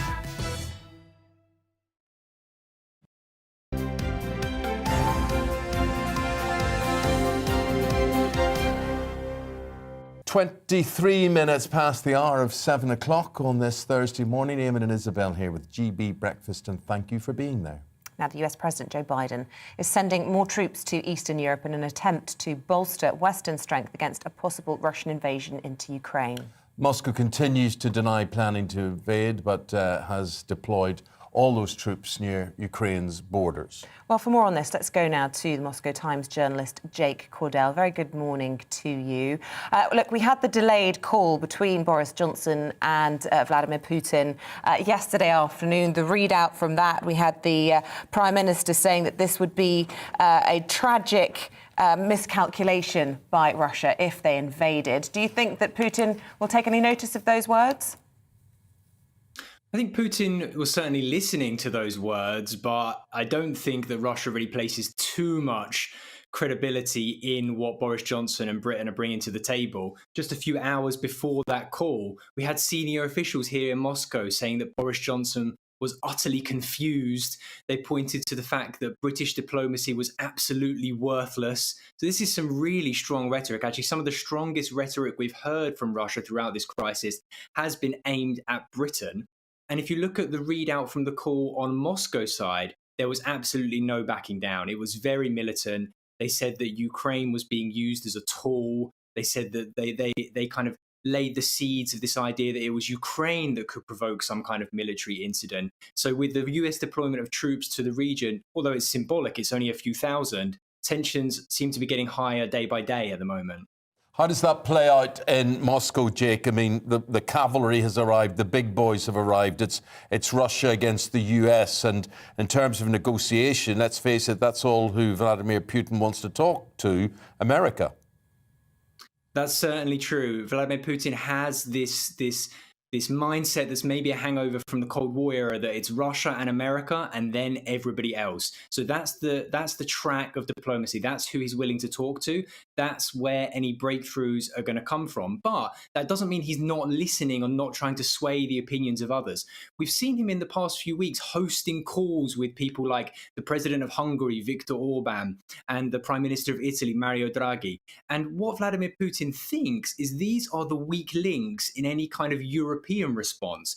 And because of the way the EU works, you will need all 27 members to agree any kind of sanctions package against Moscow, some kind of economic pain if they were to invade. So if Putin can just find 1 or 2 weak links within that European armour, he thinks he can chisel that away. So even though he's talking to America about the big issues, there certainly is a feeling here in Moscow that there's work to be done with Britain and the Europeans as well.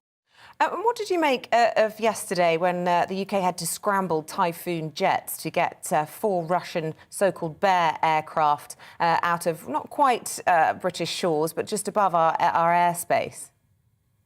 Yeah, these kind of military standoffs have been going on. They've been escalating a little bit over the past few years. These kind of near flybys, or you deploying a ship close, very, very close to the international borders. And it's really a show of force. This was a show of force on the Russian part, and the UK responded with a show of force saying, yep, we know about it, we're watching you, we're ready to respond. I think this is the kind of tit-for-tat military moves. Both sides want to show they have the force, but at the same time, they're both quite scared, reluctant. The feeling is in Moscow perhaps as well, that they don't want to go too far because it might just take 1 or 2 misfires or a plane flying a few hundred meters in the wrong direction, and because of the amount of troops and how high the tensions are, it could spill over very, very quickly. So it's been going on for a while, but it's kind of interesting that the UK responded so forcefully. And just lastly, Liz Truss, the Foreign Secretary here, obviously is unwell at the moment, but she's confirmed she is planning a trip to Moscow shortly. But she was being mocked yesterday in Russia, wasn't she, for not knowing the difference between the Black Sea and the Balkans? Yeah, I think that's right. I think that Russia really likes to do these kind of fact checks of itself and politicians. Whenever they make a misstep, they use it to show that their opponents are not as up to speed with the facts. They're not as well informed as the Russians. That may well be the case. If you look at Russia's political class, the people that have been in the positions for 10, 15, 20 years. They know every single detail of this case. They have arguments for every kind of thing that the other side can show at them. So what I think Britain and Europe and the US will be trying to do is not to get so bogged down in these kind of principles about small details. They're trying to focus on the big issues, and we'll hear Liz Truss, if she does go to Europe, probably put forward that the big issue is avoiding a war in Europe. Okay. Jake, appreciate it. Thank you very much indeed. Jake Cordell's from the Moscow Times there. Good talking to you. Thank you. Well, stay with us. We're going to be back very soon. I was going to tell you about the Black Sea. Oh, sorry, got carried away. Forget all that. Tell me about the Black Sea and the Balkans and the difference. Every time I go to talk to you, just jump away. It's just one of those days, I think. Do you know what you might need? I'm just looking here in the papers. Here we go. Do you like hugging? I love hugging, Do you? Well, there's a woman called Christina Link, right? And Christina Link is from Stratford in East London. And she's a hugging therapist, a cuddle therapist. So apparently certain weirdos, no, well, just people, and they're usually 30-year-old men, right? Oh, right. So they've not had So I can hire someone to cuddle me? Yeah. But you forget I've got 2 small children. I get cuddled all day long. These guys work in the city where it's quite aggressive, and obviously they didn't get enough love, or they craved the love that they had when they were children, and they hire Christina Link for about £300 an hour. Yeah, but she apparently it's all above board. There's an introductory process. She plays meditative music and then holds your hand before she cuddles up. I'm sorry, but you need to... in a double bed for up to 3 hours. Well, that's just weird now. We cuddle in multiple positions, standing up. What's spooning? What's spooning? I know you've got an emperor bed. Oh, gosh, Eamonn, we need a whole segment. You be the big spoon, I'll be the little spoon, and we cuddle like that. You cuddle up to me, that's a spoon. It's important that people feel they're cuddling me in a safe space. I'm going to say to Ruth today, I'm off for a cuddle. No, you say to Ruth, I need to teach you what a spoon is, and you guys sound like you need to learn how to spoon. Anyway, it's coming up to 7:30. We're going to be back soon with the biggest stories from the papers, including cuddles for cash. Michael Portillo and Kate Hardcastle right after this.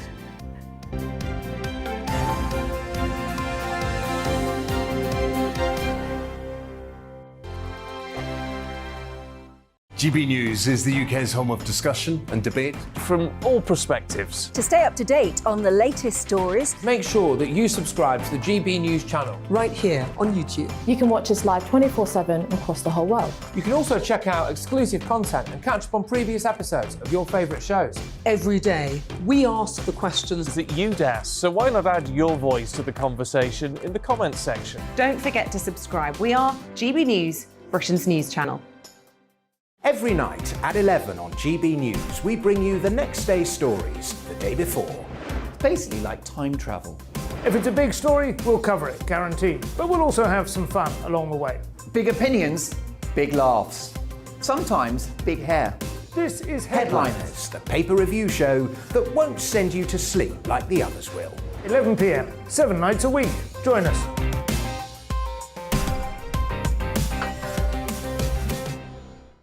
Hello there, I'm Eamonn Holmes. And I'm Isabel Webster.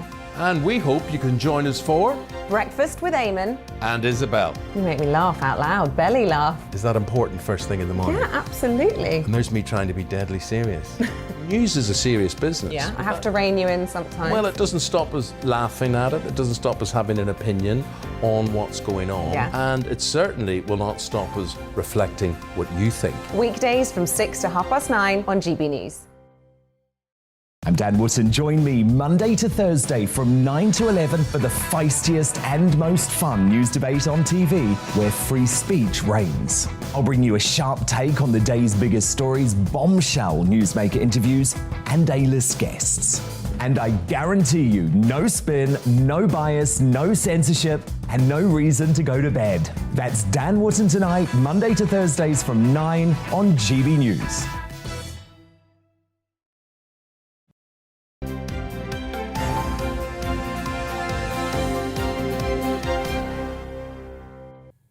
Welcome back. Let's take a look at today's front pages. The Telegraph reporting Rishi Sunak will splash the cash to help the poorest communities during the energy crisis. It also features an image of the Duchess of Cambridge playing rugby after she was announced as the new patron of English rugby.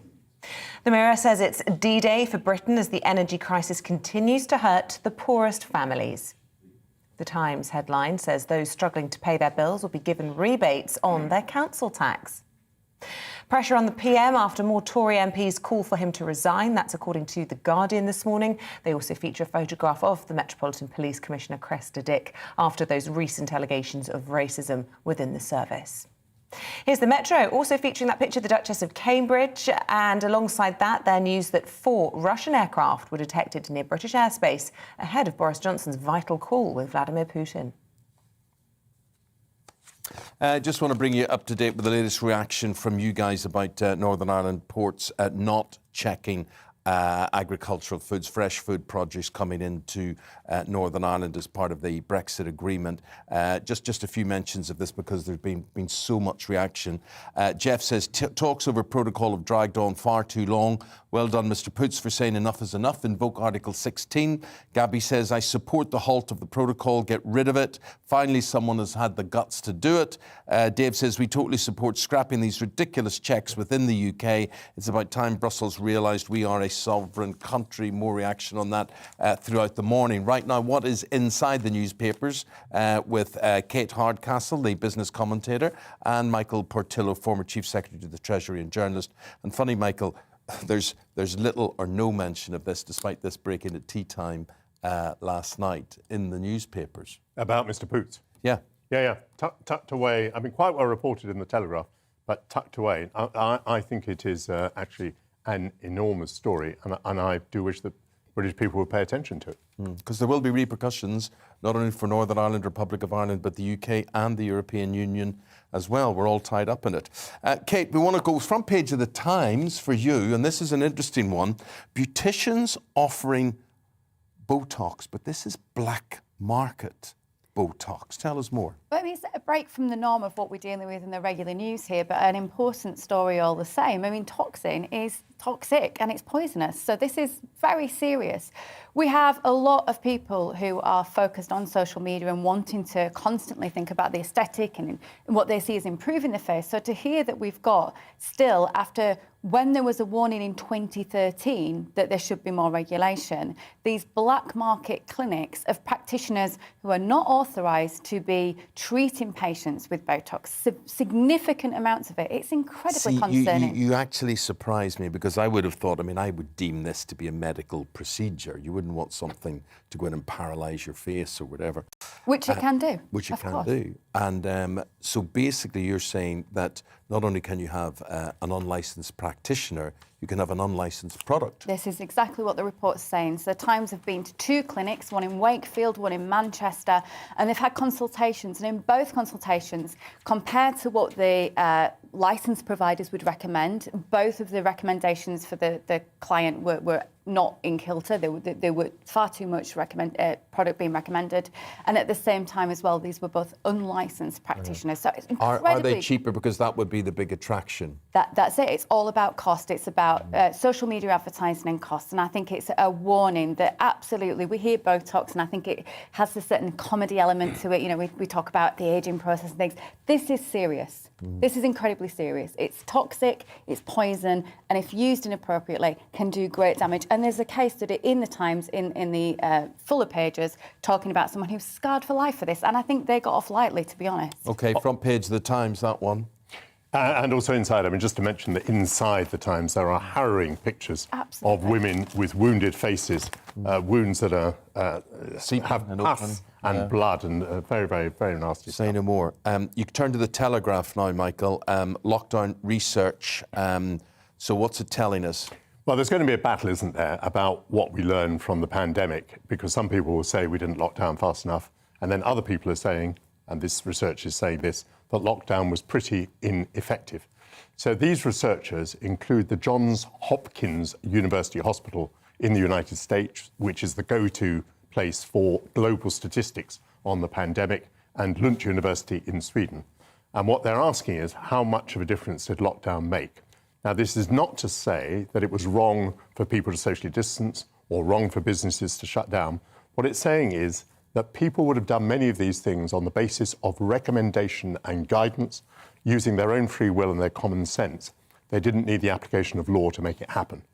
And in a rather striking conclusion, they believe that the difference to the death toll of lockdown as opposed to not lockdown was 0.2% of deaths, which would mean that in this country, of 52,000 people who died in that first phase, 100 lives might have been saved. But on the other hand, because of lockdown, these researchers say, of course, there are many other costs that we know about, mental health costs, economic costs, and so on. They also say that to some extent, telling people to go home and stay home may have increased the numbers of deaths. Why? Because, of course, people were in closed spaces next to each other. So if they'd spent more time outside, away from each other, there might have been fewer deaths. Gotcha. So I'm taking it then, a lot of this is not about finger wagging, it's about learning for the future. Yes, I mean, of course, people will say that, you know, these people have an agenda and people on the other side may have an agenda. But what we do need is a rather balanced view of what happened during the recent pandemic. I don't think we can just conclude that we didn't lock down fast enough. In other words, that the next time this happens, we need to disturb even more of our civil liberties. Yeah. We need to consider this research, which is saying that applying the law makes not much difference because people have common sense. I feel you bristling. Well, absolutely. Because we've heard every single day about these people who've had these incredibly challenging situations created out of both sides of the pandemic, in terms of those who feel we should have done more in terms of the lockdowns and those who feel that we did too much. But from a very personal perspective, I have 2 6-year-olds, Eamonn. It's been a third of their life. And I can't tell you what I'm starting to witness in terms of their behaviours and habits already that have become part of their everyday existence, relevant to the way that they've lived for the last 2 years. And I absolutely want to understand, please, it doesn't, but we're in this situation again that we are much more informed and prepared, and therefore we need to make sure the debate remains clear, medical and focused. And therefore, this sort of research is important. Incredibly important, but absolutely, we've got to try and take the politics out of it and keep to the actual clarity so we get it right next time. Kate, yesterday was the big levelling up day. Michael Gove announcing his policies on that. I mean, an incredibly important initiative. It may actually define the whole Johnson era. It could, if he gets it right. But I look at it and I just think, surely it's too big a task with too little money, really, to make any difference. Very fair synopsis. I'm so passionate that we get it right for our regions. We live on a postage stamp of an island. Over 60 million of us. We need to make sure our regions count. And there are brilliant regions outside of the M25 corridor that need to be put on the map. They need support from the external side of things, because sometimes a lot of local heroes don't see the effect of what's happening elsewhere. And I think that's where you do need outside influence and investment. But at the same time, there are capable, brilliant people in these regions that need to be consulted, talked to and spoken with. I haven't got through all 330 pages yet. I started working through the summary last night. I do feel there's a lot reiterated that we've heard before. My concern is there's not enough in terms of action right now. With every business plan, you need the short term, the medium and the longer term. And we need to make sure that we don't lose generations of people, because we're waiting for something in 2030 that might start to happen. And you and I talk about high streets a lot, but they are the zones for the community. We've had 10 high street ministers in 10 years. We haven't got a plan yet. And what we've seen over the last 2 years is more e-commerce, and we've seen retailers, hospitality really struggle. What's the plan for that right here, right now? You see, I was thinking of that as I was talking to you there, because the more we order online, and that's what people want to do, it seems to be what they want to do, the more you decimate high streets and communities, and the more you take away the heart and the soul and the fabric, and the more you make places look run down because the shops are boarded up, or it's only nail bars, or it's only funeral parlours, or it's only estate agents or whatever who are there in those high streets. I mean, it's pitiable, actually. Look, retail's not a charity. We don't need to support them because, you know, those bricks and mortar stores need handouts. But of course, community too. But this is it. We have an isolation crisis. We have a loneliness epidemic. And that's going to have been exacerbated with the pandemic. So how do we get community places to be, human high streets, reformed? We need some work there. We all need to ask ourselves, because I'd ask myself, you know, I miss Woolworths and I miss HMV and whatever, and then I go, the thing that puts me off going shopping in high streets and things is parking. All the time, parking. I mean, I don't have a car. So, no, I do not have a car. So I use public transport. So I'm not put off by that. But the fact is, we are all guilty. You see, I find it very, very convenient to buy online. May I just make a comment about levelling up? A lot of the papers are saying no new money. I don't think that should be overly the focus. I mean, what makes us believe that government money is spent effectively? Every day we have examples of how government money is wasted. So there's obviously lots of money being spent by the government, taxpayers' money at the moment. And I think this is about how we can spend it better, and whether we can spend it with a view to concentrating on these areas which have done so poorly. So there's a bit of it which is about infrastructure, about transport links and so on, a bit of it that is about education, a bit of it which is about derelict sites and bringing them up, you know, raising people's morale. But as I said on this programme an hour ago, I think fundamentally it's mainly about education. And I'm not sure that educational outcomes are strongly affected by money. They're affected by getting the right sort of people into teaching. Because I dare say you're here today and I'm here today because a teacher inspired us. No, I mean, no. I was told I had an accent that would never see me outside of Yorkshire, actually, is that right? Well, so, you know, I think we've got to actually be realistic that as well as the education, it's people to mentor and guide and support, and that is the outside influence. But what I would say about the education thing is, I mean, Northern Ireland is a very highly educated region. They educate people to a high standard, but they educate them for export. And I don't know what it's like, you know, so London is seen as the Holy Grail. They're not the jobs.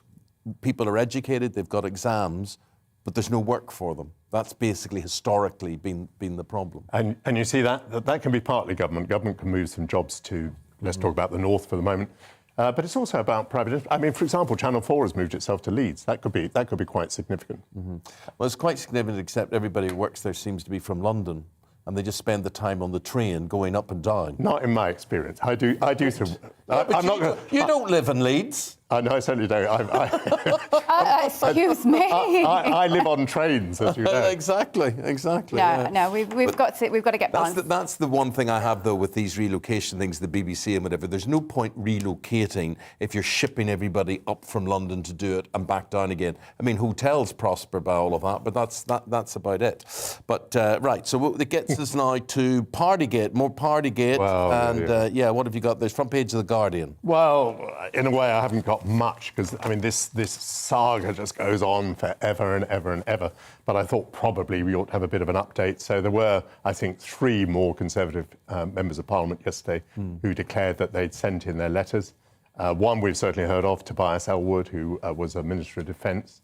One we've probably heard of, Sir Gary Streeter, because he's been there for 30 years. And one we've almost certainly not heard of, Anthony Mangnall, who's the Member of Parliament for Totnes, only came in 2019. What is my summary? The letters are coming in by dribs and drabs. It doesn't look to me as though we're anywhere near the critical point for Boris of the 54 Do the letters have a sell-by date? No, I believe they don't, actually. I believe they're valid for as long as the writer says they are. The writer can always withdraw the letters. So that's another complication. We don't know, we may know that letters have gone in and we don't know that they've been withdrawn. But anyway, I think in summary, Boris is quite a long way from getting the 54 letters. Yesterday was a funny day. He did well at Prime Minister's questions, and yet, probably, as The Guardian implies, in a coordinated way, these 3 letters went in. So it was a day of ups and downs for Boris. I suppose this saga only has a few more months to go until the... Is that all? That's all. There we go.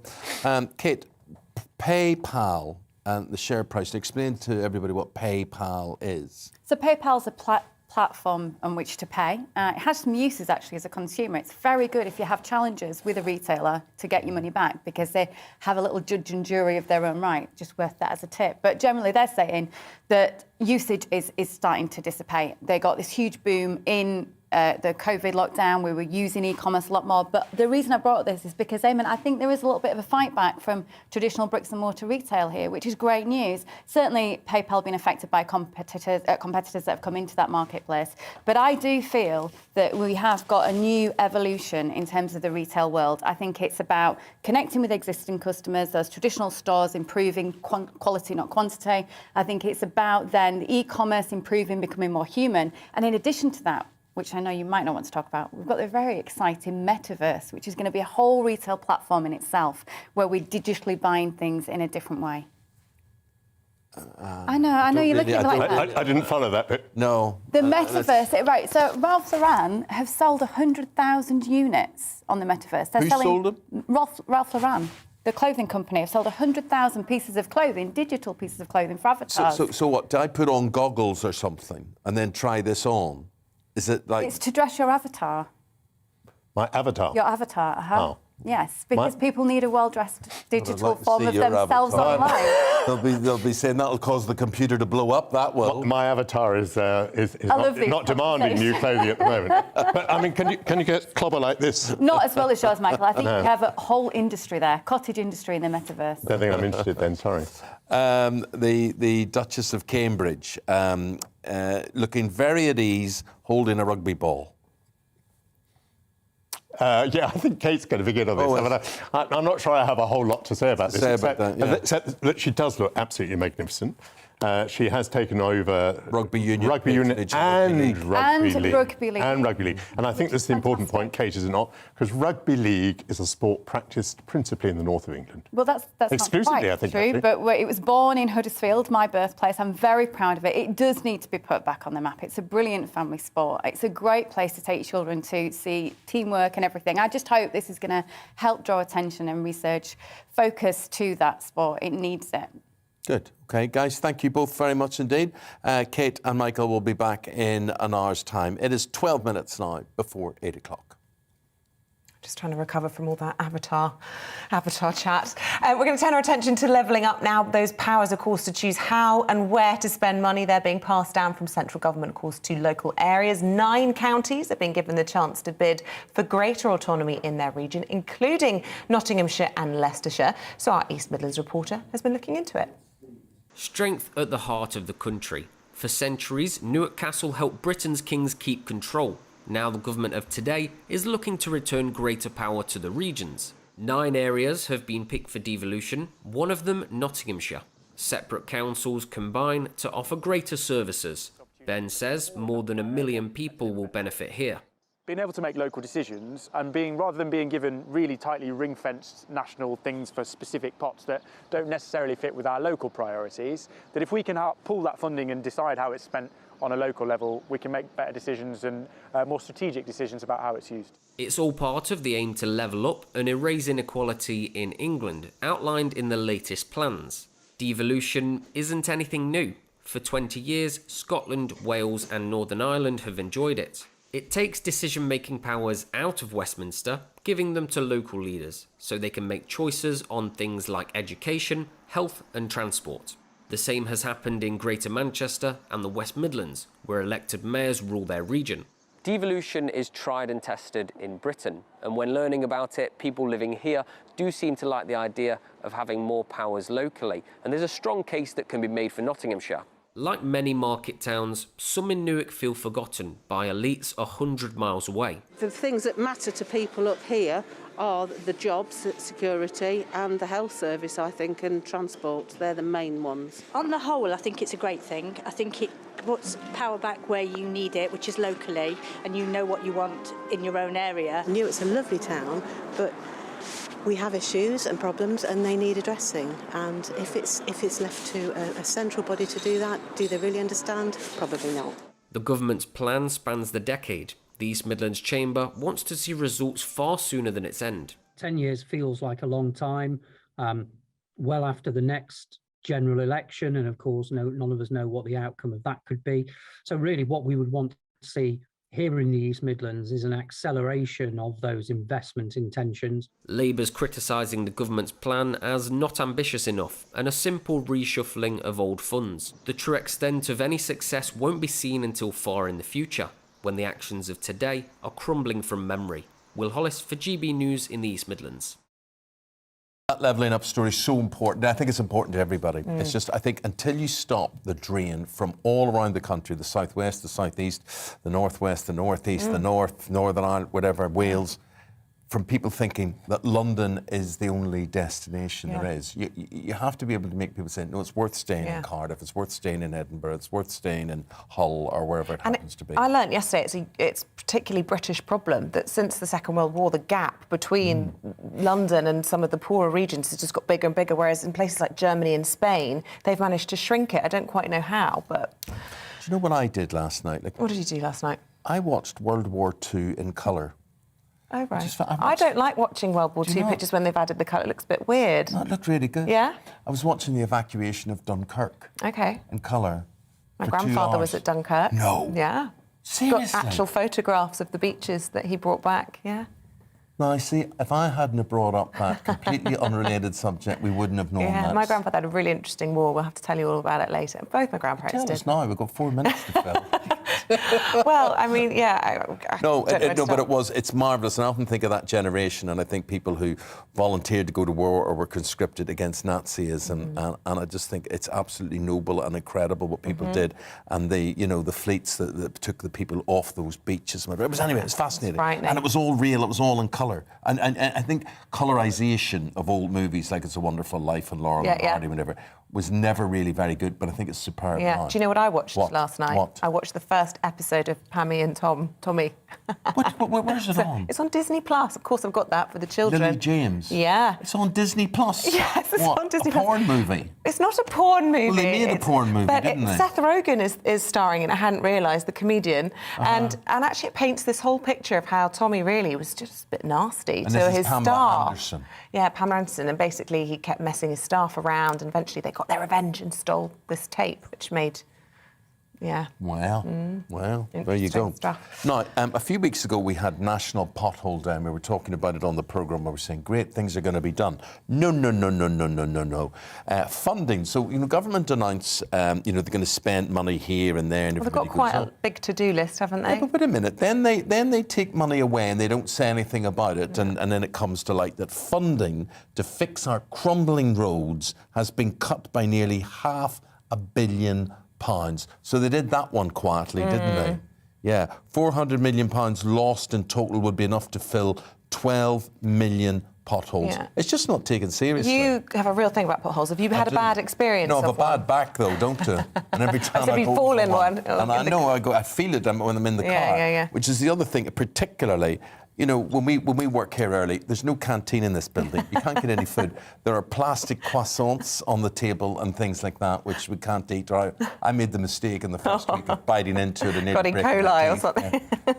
So anyway, often there's a supermarket near us when we go out, and often I would nip in and get hot sausage roll. A little favourite of mine, a little delicacy. I get a hot sausage roll. But what I'd say is this, Isabel. Yeah. When you then go into a car, is there hair? Is there hair in my eye? Let me check. I think no, it's gone. It's gone.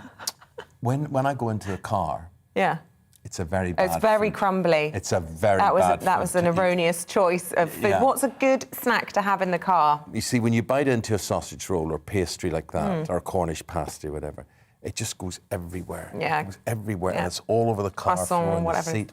And then you have to wait till the weekend. Wouldn't have that trouble with vacuumed. some fruit. A little bit of, one of those pots of watermelon in. Yeah, they're okay, but if you open an orange, it squirts. Oh in your yeah, eye. no, that's nice. What else is good to have on the goes right? everywhere Oh, down the eye. cereal bar. Cereal bar should sort you out. I'm talking about something nice. Talking about a muesli. Something, sustain. I don't know, just for the car ride, and then you can get your sausage roll at home. Ride. Yeah. Very hard. Oh dear. This is the trials and tribulations. We're talking about that and the rest of the day's issues after this quick break. See you in a moment. Hello, a very good morning to you. A mild start out there, temperatures on the thermometer 7 or 8 Celsius first thing, a lot of cloud cover, and then turning wet and windy from the northwest by the end of the day and overnight. That wet and windy weather associated with this cold front. But yesterday we saw a warm front go through, and in between that's a slice of mild and moist Atlantic air. That's what's responsible for the cloudy skies first thing and the relatively damp conditions over western hills and coasts. It dries up a little into the afternoon, and there will even be some cloud breaks, even some sunshine for parts of England and Wales. Cloudier further north, however, and then towards the end of the day, some wet and windy conditions returning to northwest Scotland. Temperatures drop away behind the wet and windy weather, but they stay up elsewhere, 11 or 12 Celsius in the south. So we're going to see this weather front, this cold front, cross northern parts of the country during the evening. It brings a spell of lively weather, gales in places and some heavy rain, but doesn't last very long. It soon pushes south. There'll also be a brief spell of snow on the back edge of that rain over some northern hills and even to lower levels in some places. Because colder air is flooding southwards, and we start off Friday with the temperature contrast. Wet and windy but mild in the far southeast. Colder but brighter elsewhere, and in that cold air, some wintry showers for Scotland, Northern Ireland, Northern England and parts of North Wales. Most of the sleet and snow over hills, but I think for Northern Scotland could even come down to lower levels with significant amounts over the Highlands. Feeling cold then in the wind on Friday afternoon, but, well, in the south and east, staying largely dry with some sunshine. Cloudier skies return on Saturday, and it turns increasingly wet and windy across Scotland, Northern Ireland and Northern England. That rain sinks south for Sunday, where it will be much milder.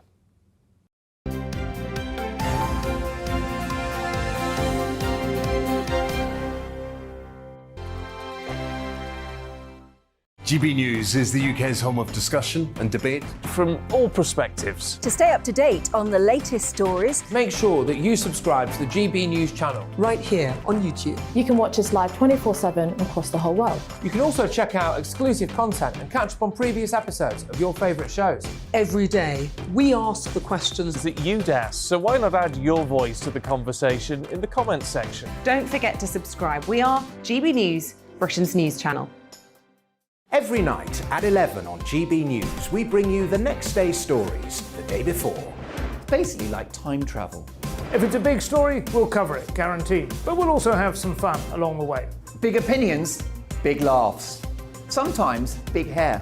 This is Headliners, the paper review show that won't send you to sleep like the others will.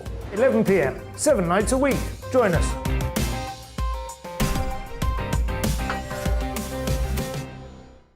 Hello there, I'm Eamonn Holmes. And I'm Isabel Webster.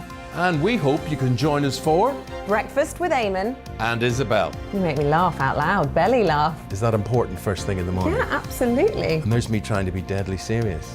News is a serious business. Yeah, I have to rein you in sometimes. Well, it doesn't stop us laughing at it. It doesn't stop us having an opinion on what's going on. Yeah. And it certainly will not stop us reflecting what you think. Weekdays from 6 to 9:30 on GB News. I'm Dan Wootton. Join me Monday to Thursday from 9 to 11 for the feistiest and most fun news debate on TV, where free speech reigns. I'll bring you a sharp take on the day's biggest stories, bombshell newsmaker interviews, and A-list guests. And I guarantee you, no spin, no bias, no censorship, and no reason to go to bed. That's Dan Wootton tonight, Monday to Thursdays from 9 on GB News.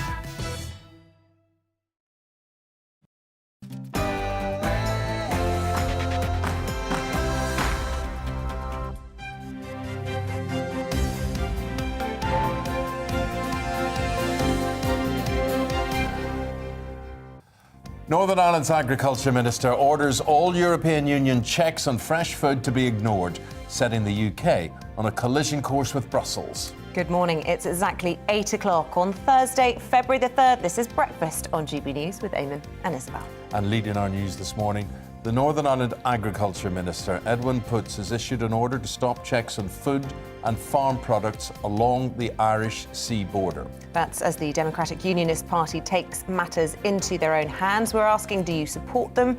And the repercussions this could have for the rest of the UK. Get in touch. Well, you have been already getting in touch. And Jane, first of all, saying, I have real sympathy with Northern Ireland. They are tired of being differently treated to the rest of the UK. This is never going to get sorted if left to the government and the EU. I support their action, which I have to say, Isabel, I can't see anybody who doesn't support this action. True. I just can't see how ending the protocol isn't going to end the Good Friday Agreement, as there will need to be a hard border. That's according to Betting B on Twitter, which sounds not that supportive. John says, who cares as long as we get Northern Ireland out of the clutches of the EU? Well done to the DUP for taking the first step, unlike Downing Street, who've been dragging their feet over the past 2 years. Although, interestingly, some suspicion that Liz Truss would have been OK with this move, that it could have helped the British position. So we'll delve into that story a bit more for you in just a moment. Yeah, we'll just do it right now, actually, because we're not. We're also telling you that the Chancellor, Rishi Sunak, has unveiled a multi-billion support package to help with the cost of living crisis. On the day Ofgem is to announce their price cap rise. Now, this is important for so many of us. We're asking, how worried are you about your bills? And your bills, we could say, or should say, that could be doubling. Boris Johnson is warning Vladimir Putin that a further incursion into Ukraine would be a tragic miscalculation after they finally held their delayed phone call. But how will this all end?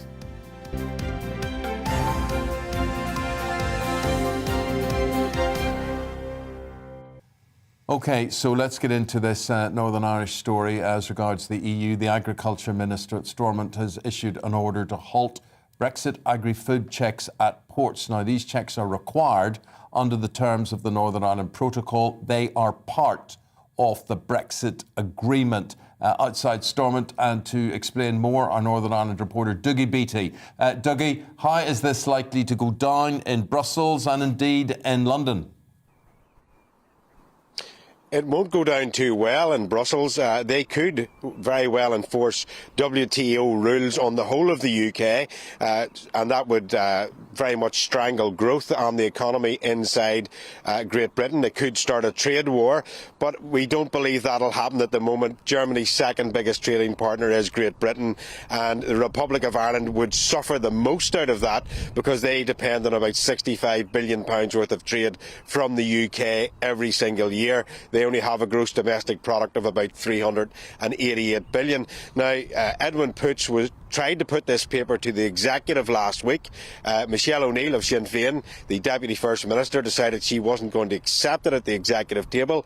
So Edwin Poots took this under his own wing, decided to put a ministerial declaration, if you like. He got his secretary to say this is illegal, we don't like these checks, we're not having them, and it leaves civil servants in a very bad position. But worse than that, I think at this minute in time, we are seeing the final hours of the Northern Ireland Executive and probably the Good Friday Agreement.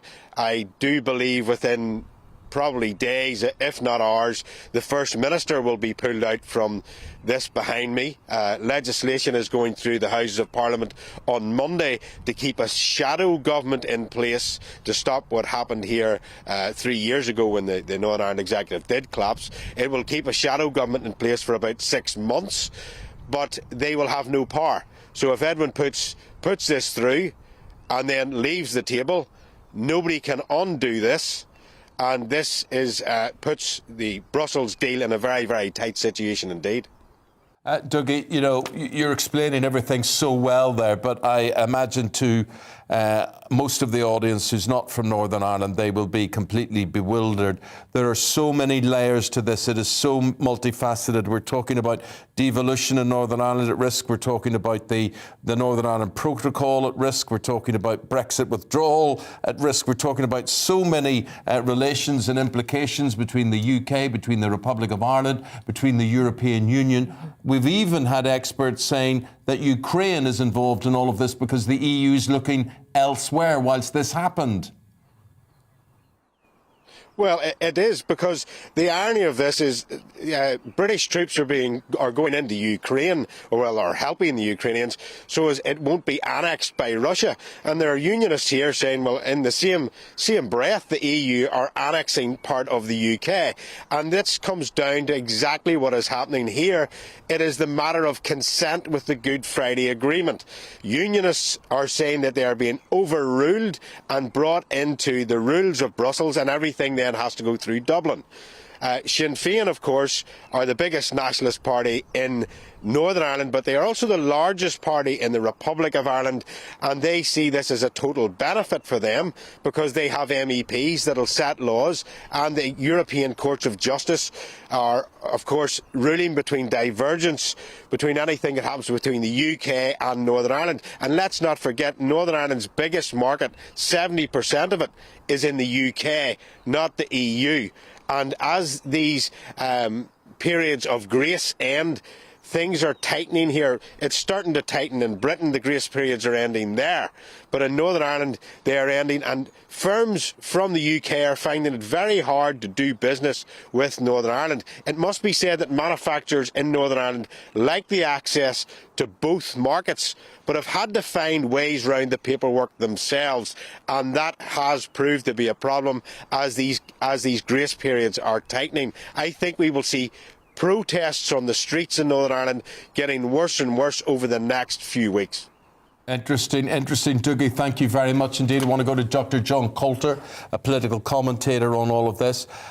John, my wife always says to me, why in Northern Ireland is everything initials? Why is it UK, GB, EU, IRA, SDLP, DUP? It could go on forever. You know what I mean? Everything with us is initials. And Dougie explained all of that very well.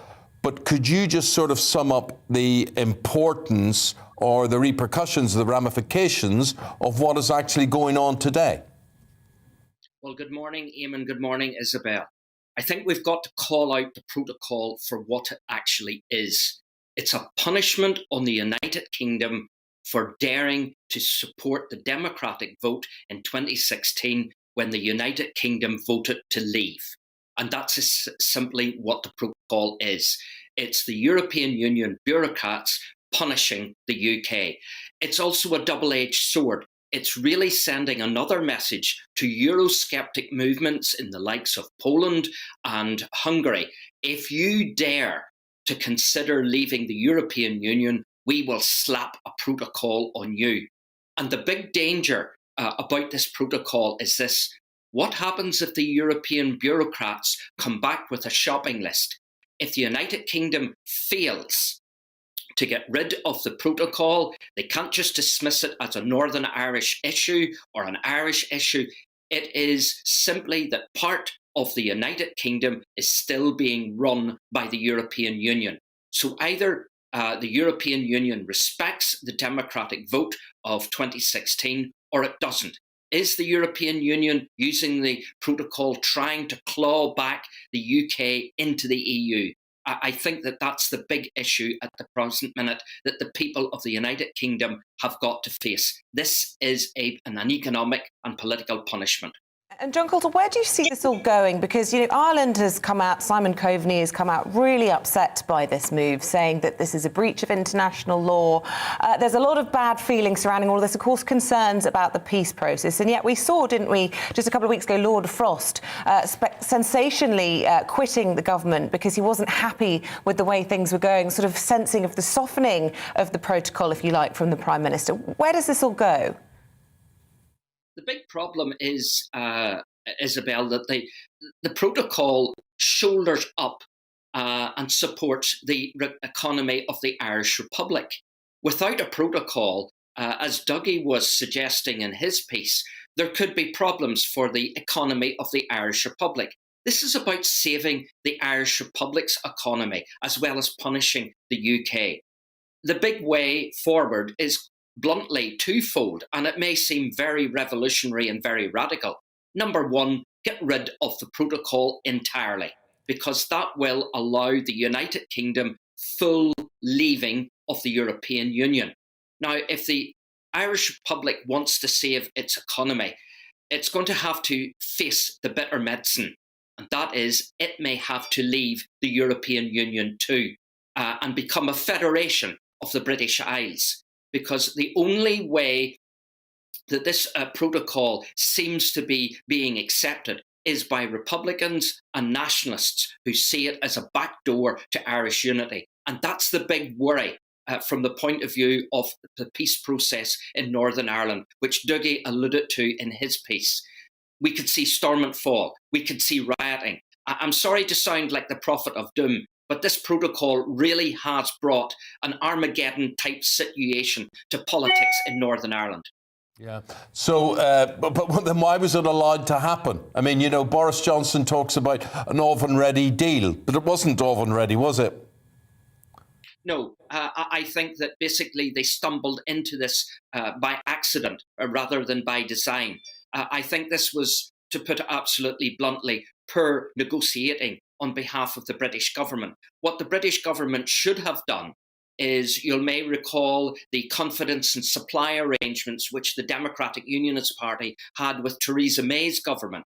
What she should have done then is allow representatives of the Democratic Unionist Party to be part of the negotiation team for the withdrawal agreement, because they are the people on the ground, like Edwin Poots, who lives in Northern Ireland. He sees the situation from that point of view. What we needed was Northern Irish politicians negotiating the withdrawal agreement. If they had been in there, we would not have been in this mess that we are in the present minute. John Coulter, thank you very much indeed for your analysis. Appreciate it. Thank you very much indeed. That's our lead story this morning. OK, the time is 8:12. It is, of course, Energy Bill Day. The energy regulator will this morning reveal the full extent of the price cap hike, expected to be the steepest ever increase in household bills. Let's cross to Downing Street. We can speak to our political correspondent, Tom Harwood. Look, this is going to worry a huge number of our viewers and listeners this morning. Lots of them, as we were saying, expecting to see those bills double. We're also hearing from the Bank of England at midday with bad news on interest rates for mortgage owners. Number 11 under pressure to deal with all this. What are they saying about it? Well, it's going to be a very tough day for many people across the country. We're hearing that the price cap could be raised to up to £2,000 per household per year, a really quite staggering increase of up to 50%, as you mentioned. That's going to really bite households across the country. Of course, we'll hear that this morning at around 11 o'clock.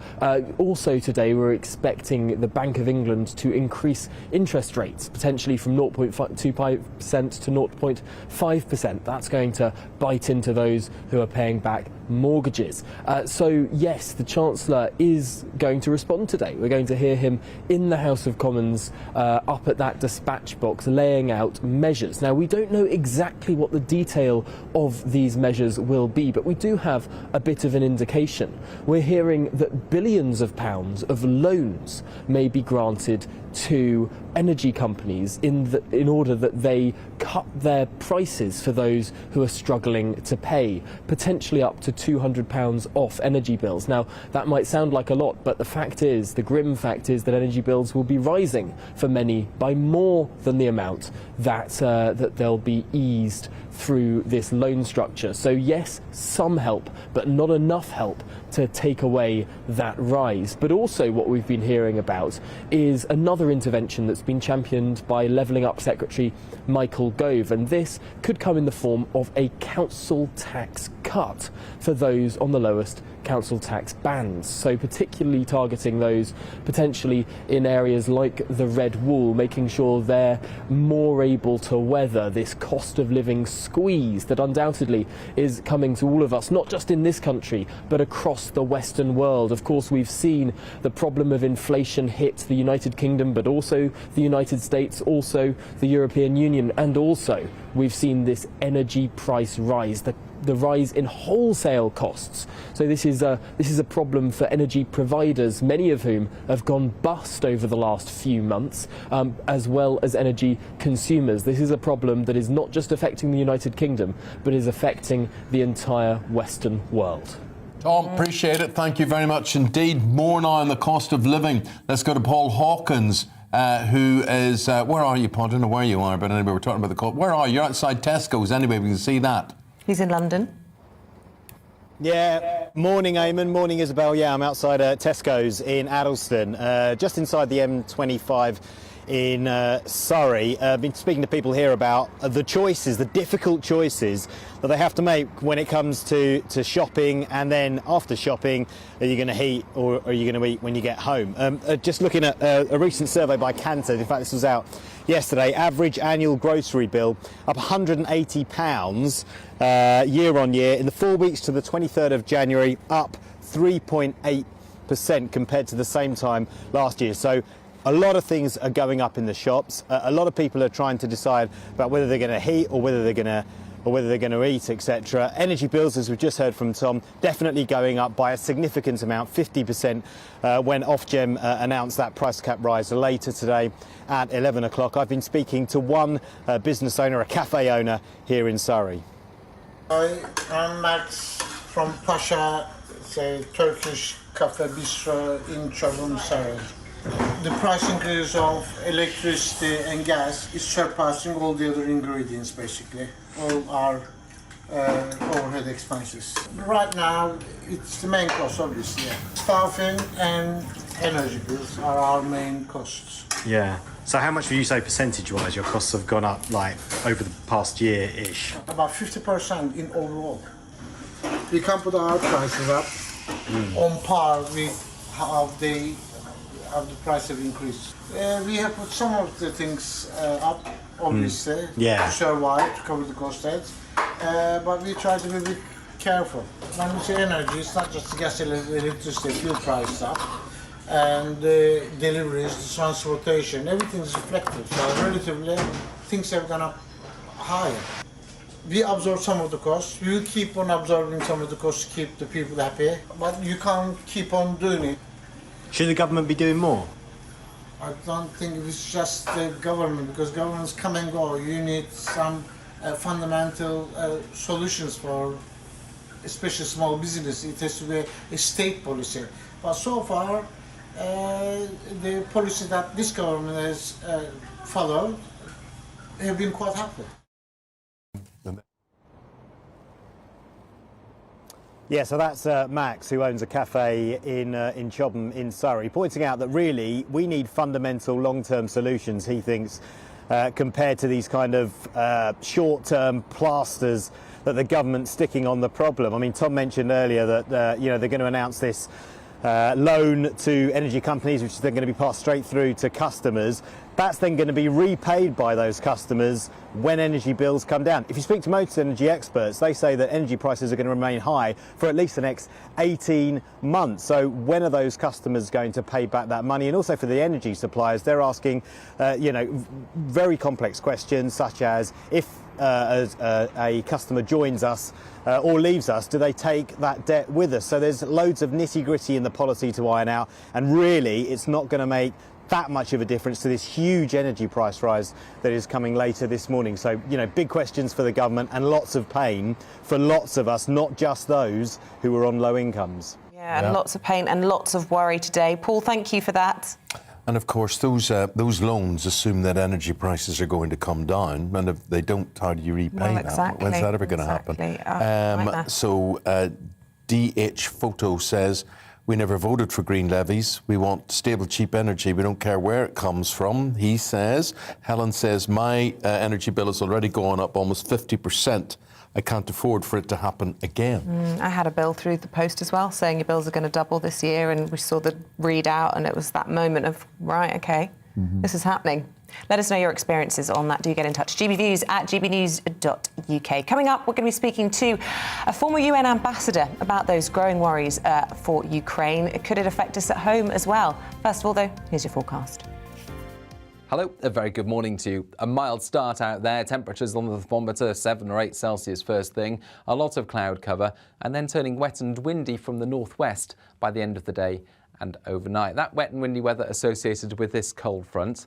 But yesterday we saw a warm front go through, and in between that's a slice of mild and moist Atlantic air. That's what's responsible for the cloudy skies first thing and the relatively damp conditions over western hills and coasts. It dries up a little into the afternoon, and there will even be some cloud breaks, even some sunshine for parts of England and Wales. Cloudier further north, however, and then towards the end of the day, some wet and windy conditions returning to northwest Scotland. Temperatures drop away behind the wet and windy weather, but they stay up elsewhere, 11 or 12 Celsius in the south. So we're going to see this weather front, this cold front, cross northern parts of the country during the evening. It brings a spell of lively weather, gales in places and some heavy rain, but doesn't last very long. It soon pushes south. There'll also be a brief spell of snow on the back edge of that rain over some northern hills and even to lower levels in some places, because colder air is flooding southwards. And we start off Friday with the temperature contrast. Wet and windy but mild in the far southeast, colder but brighter elsewhere, and in that cold air some wintry showers for Scotland, Northern Ireland, Northern England and parts of North Wales. Most of the sleet and snow over hills, but I think for northern Scotland could even come down to lower levels with significant amounts over the Highlands. Feeling cold then in the wind on Friday afternoon, but, well, in the south and east, staying largely dry with some sunshine. Cloudier skies return on Saturday, and it turns increasingly wet and windy across Scotland, Northern Ireland and Northern England. That rain sinks south for Sunday, where it will be much milder.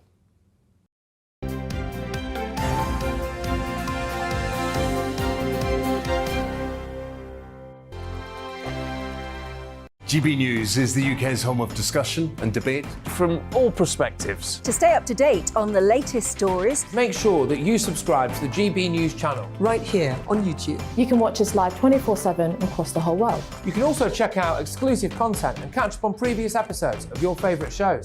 Every day, we ask the questions that you'd ask, so why not add your voice to the conversation in the comments section? Don't forget to subscribe. We are GB News, Britain's news channel. Every night at 11 on GB News, we bring you the next day's stories the day before. It's basically like time travel. If it's a big story, we'll cover it, guaranteed. But we'll also have some fun along the way. Big opinions, big laughs. Sometimes big hair. This is Headliners, the paper review show that won't send you to sleep like the others will. 11 p.m, 7 nights a week. Join us.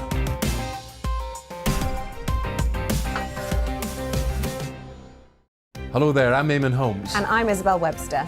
And we hope you can join us for Breakfast with Eamonn and Isabel. You make me laugh out loud, belly laugh. Is that important first thing in the morning? Yeah, absolutely. And there's me trying to be deadly serious.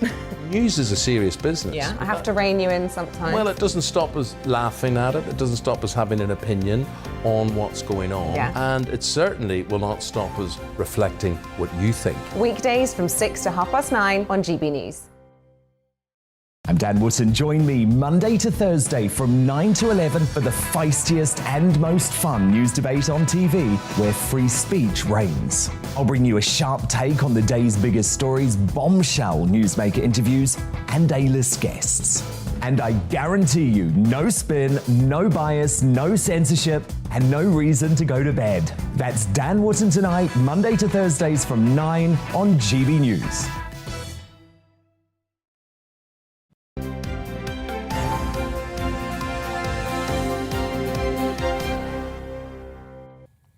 Good to see you again. The American President Joe Biden will send more troops to Eastern Europe in an attempt to bolster Western strength against a possible Russian invasion. For how this could affect the face of global relations is Sir Mark Lyle-Grant, former UK ambassador to the UN and National Security Advisor to the Prime Minister from 2015 to 2017. A very good morning to you and a warm welcome to you. I want to start first of all by asking you then, with your sort of military hat on, exactly what you made of that, what you could say was an attempt at a show of force by those Russian Bear aircraft yesterday, and then us having to scramble Typhoon jets up to show them exactly what we thought of it. Yes, it's not actually a very uncommon event. This happened a number of times while I was National Security Advisor. It's a part of Russia testing NATO's defences, both the sea and air defences, and they will bring their aircraft close to our airspace and force us and see how quickly we respond, and then they obviously log that for their own intelligence purposes. It's not just Britain they're doing that too, it's a wide range of NATO countries on both sea and air, as I say. So it's not that uncommon an experience. Probably 5 or 6 times a year that would happen. Timing of it at all linked, do you think, to that phone call then between Putin or Boris Johnson, or was that just a nice line for us journalists to leap on?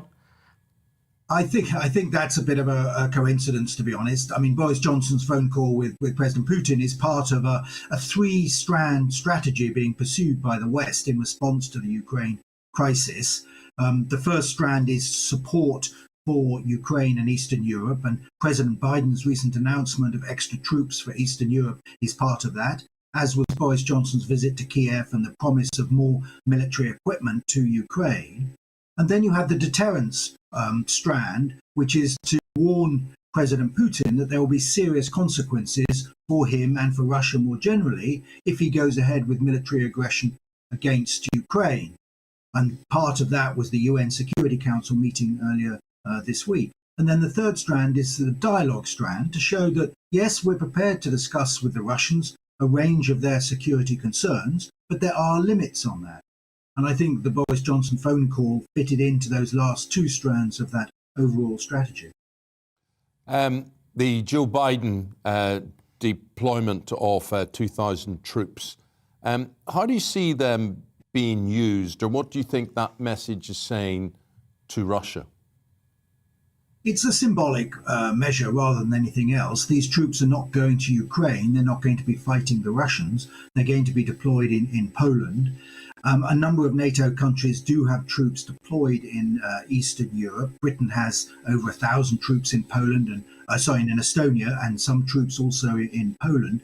And it's a sign that America is committed to NATO. Let's not forget there were questions about that when President Trump was in power, and that they will defend NATO allies militarily if required. So it's more a signal to President Putin of America's commitment to European security. And do you see us changing tack on this at all and following suit with America and actually putting more boots into, say, Estonia or any of our other allies along that region? I don't think there's any plan for that at the moment. I don't think it's necessary. As I say, we've got a number of troops, over 1,500, I think, in total now in Eastern Europe deployed, more in Germany. So I think our commitment is strong there.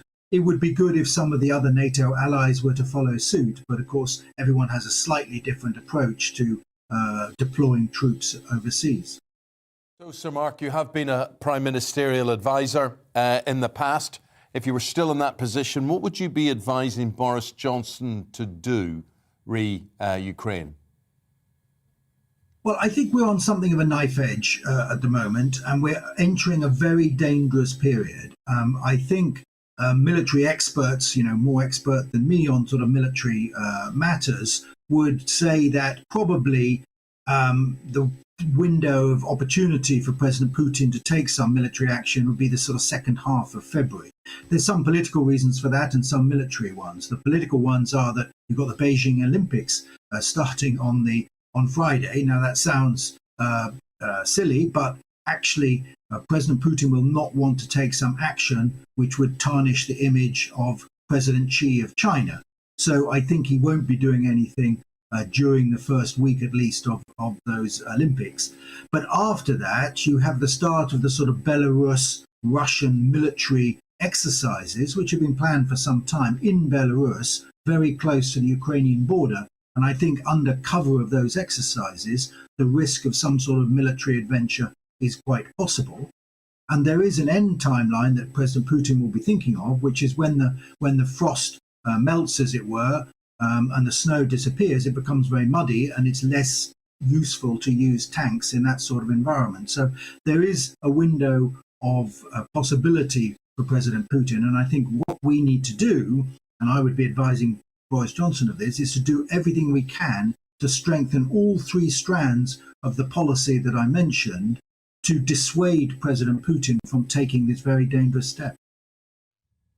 Sir Mark, thank you. Thank you very much indeed for your perspective and your time this morning. Appreciate it. Thank you. OK, the time is 8:30. That's right. There it is, exactly. I always love when we say goodbye to somebody, they're cut off before they can return the courtesies. You know, I'll say it again and again. There we are. We'll be back soon. We've got what is inside the newspapers today. Michael Portillo and Kate Hardcastle will be reading them, so you don't have to.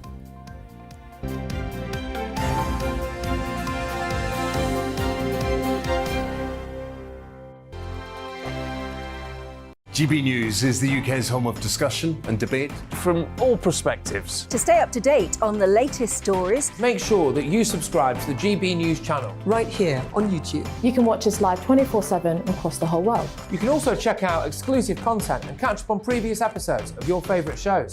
Every day, we ask the questions that you'd ask, so why not add your voice to the conversation in the comments section? Don't forget to subscribe. We are GB News, Britain's news channel. Every night at 11 on GB News, we bring you the next day's stories the day before. It's basically like time travel. If it's a big story, we'll cover it, guaranteed. But we'll also have some fun along the way. Big opinions, big laughs. Sometimes big hair. This is Headliners, the paper review show that won't send you to sleep like the others will. 11 p.m, 7 nights a week. Join us.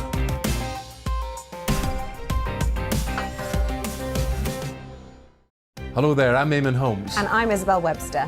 And we hope you can join us for Breakfast with Eamonn and Isabel. You make me laugh out loud, belly laugh. Is that important first thing in the morning? Yeah, absolutely. And there's me trying to be deadly serious. News is a serious business. Yeah, I have to rein you in sometimes. Well, it doesn't stop us laughing at it. It doesn't stop us having an opinion on what's going on. Yeah. And it certainly will not stop us reflecting what you think. Weekdays from 6 to 9:30 on GB News. I'm Dan Wootton. Join me Monday to Thursday from 9 to 11 for the feistiest and most fun news debate on TV, where free speech reigns. I'll bring you a sharp take on the day's biggest stories, bombshell newsmaker interviews, and A-list guests. And I guarantee you, no spin, no bias, no censorship, and no reason to go to bed. That's Dan Wootton tonight, Monday to Thursdays from 9 on GB News.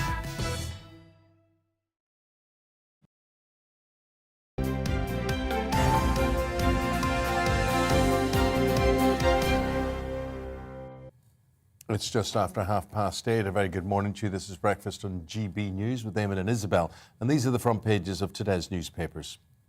The Telegraph is reporting that Rishi Sunak will splash the cash to help the poorest communities during the energy crisis. It also features an image of the Duchess of Cambridge playing rugby after she was announced as the new patron of the game.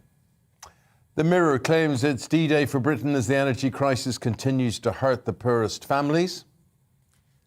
Times headline says that those struggling to pay their bills will be given rebates on their council tax. Pressure on the Prime Minister after more Conservative MPs called for him to resign, says The Guardian. Front page also features a photograph of the Metropolitan Police Commissioner, Cressida Dick, after recent allegations of racism were raised. Here's the Metro, featuring that picture again of the Duchess of Cambridge in action on the rugby pitch yesterday. She's very at ease holding that ball. She is. She's a sporty one, isn't she? And they're also leading with the headline about those 4 Russian aircraft which were detected near British airspace yesterday ahead of Boris Johnson's call with Vladimir Putin. OK, that's the papers that you're waking up to here to go through the inside of those. We've got Michael Portillo and we've got Kate Hardcastle. Yes, so Kate, let's kick off, shall we, first of all, with this story that you've chosen from the FT, which is a really interesting one about the right to repair our own tech. What's it about?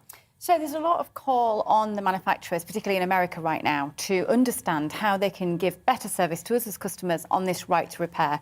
You and I guess, are in a culture where it's normal that we have this continual upgrade thing going on. You know, the back breaks, get a new one. The phone's not working anymore, it's slowing down, get a new one. We need to evolve that for many reasons, environmentally and ethically, but also in terms of cost of living. So are our tech giants going to enable us to repair our own devices?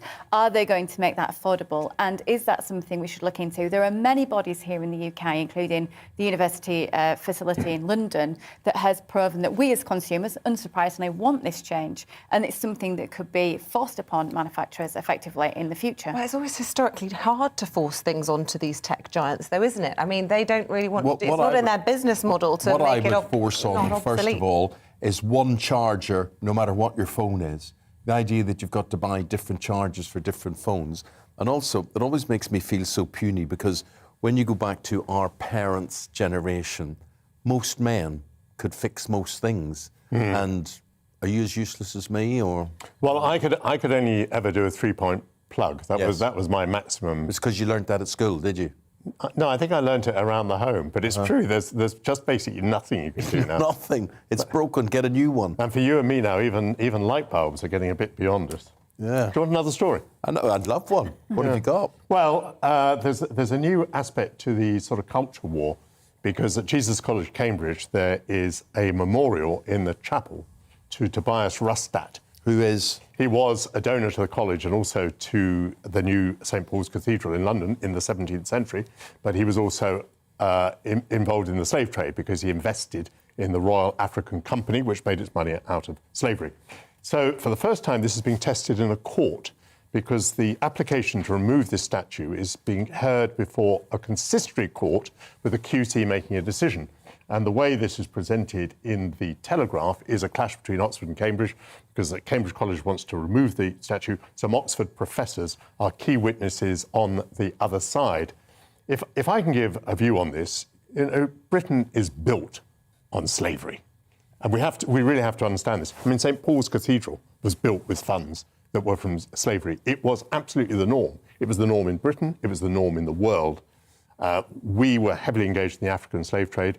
Many Africans were involved in the African slave trade because they brought the slaves from the interior, they kidnapped them, they brought them to the ports where Europeans took them over to the Caribbean and to America and to South America. So we have to understand this. I don't think we can just go around tearing down individual statues. That doesn't deal with it. Of course we have to recognise that this was our history. But, you know, piecemeal chipping bits of stone out of chapels, I don't think is going to do it. I don't think it's the right thing to do.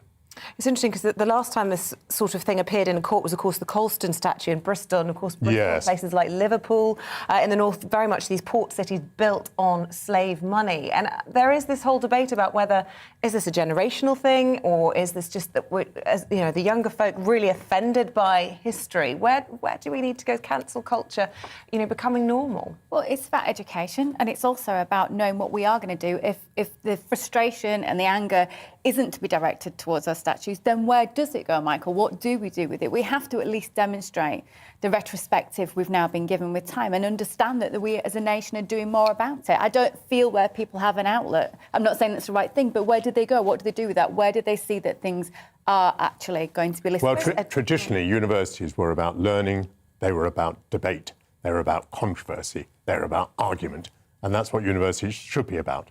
So they're not about tearing down things, they're about having it out in public. Maybe it's because everything's down to 240 characters now and trying to solve world issues in very small, succinct statements and not longer debate like we used to. Yeah, a lot to be said about that. OK, look, let's turn to this It's a piece that you've chosen in the Mail, Kate. Millions of pieces of Lego lost to the sea in 1995. One woman has attempted to find all the pieces. Has she gone mad or is she onto something? No, I think she's onto something, and I'm going to be that person this morning. I make no apology for it. 90% of everything we consume pretty much comes into us on a container.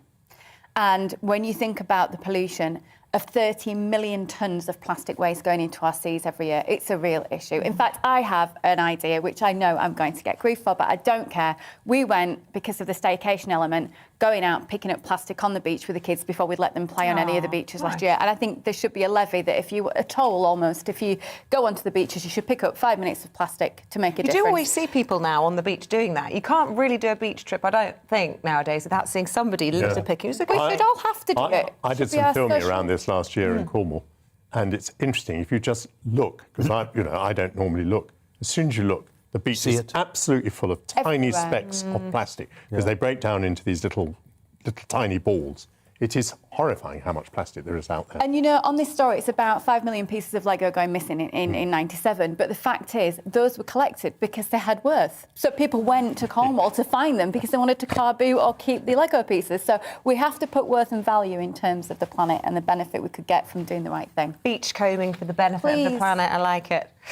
This situation is front page of The Guardian. The Met Police Commissioner Cressida Dick and this latest police racism scandal. Michael, you want to talk about this? Well, the Met is just rocked by one scandal after another. Of course, we know that Wayne Couzens, a serving Metropolitan Police officer, was convicted of the kidnap, murder and rape of Sarah Everard. We know that 2 other police officers were sent to prison for doing selfies with the bodies of 2 women who had been murdered. And now at Charing Cross, we have this situation where a number of officers, more than 10 anyway, were involved in text messages which were racist, homophobic, misogynistic. So the Home Secretary has said that she does not believe that these are isolated incidents. She thinks there is a real cultural issue. Sadiq Khan, the Mayor of London, has got involved and said that he's put Cressida Dick on notice. How many times over the decades could we have had this conversation about the Met in crisis? How many times could we have spoken about the culture of the Met? And we're about to, or we have now, entrusted an investigation by the Met into what happened at 10 Downing Street. So in a way, the future of the Prime Minister is determined by this police force. And I must say, it's not a police force in which I have any great confidence.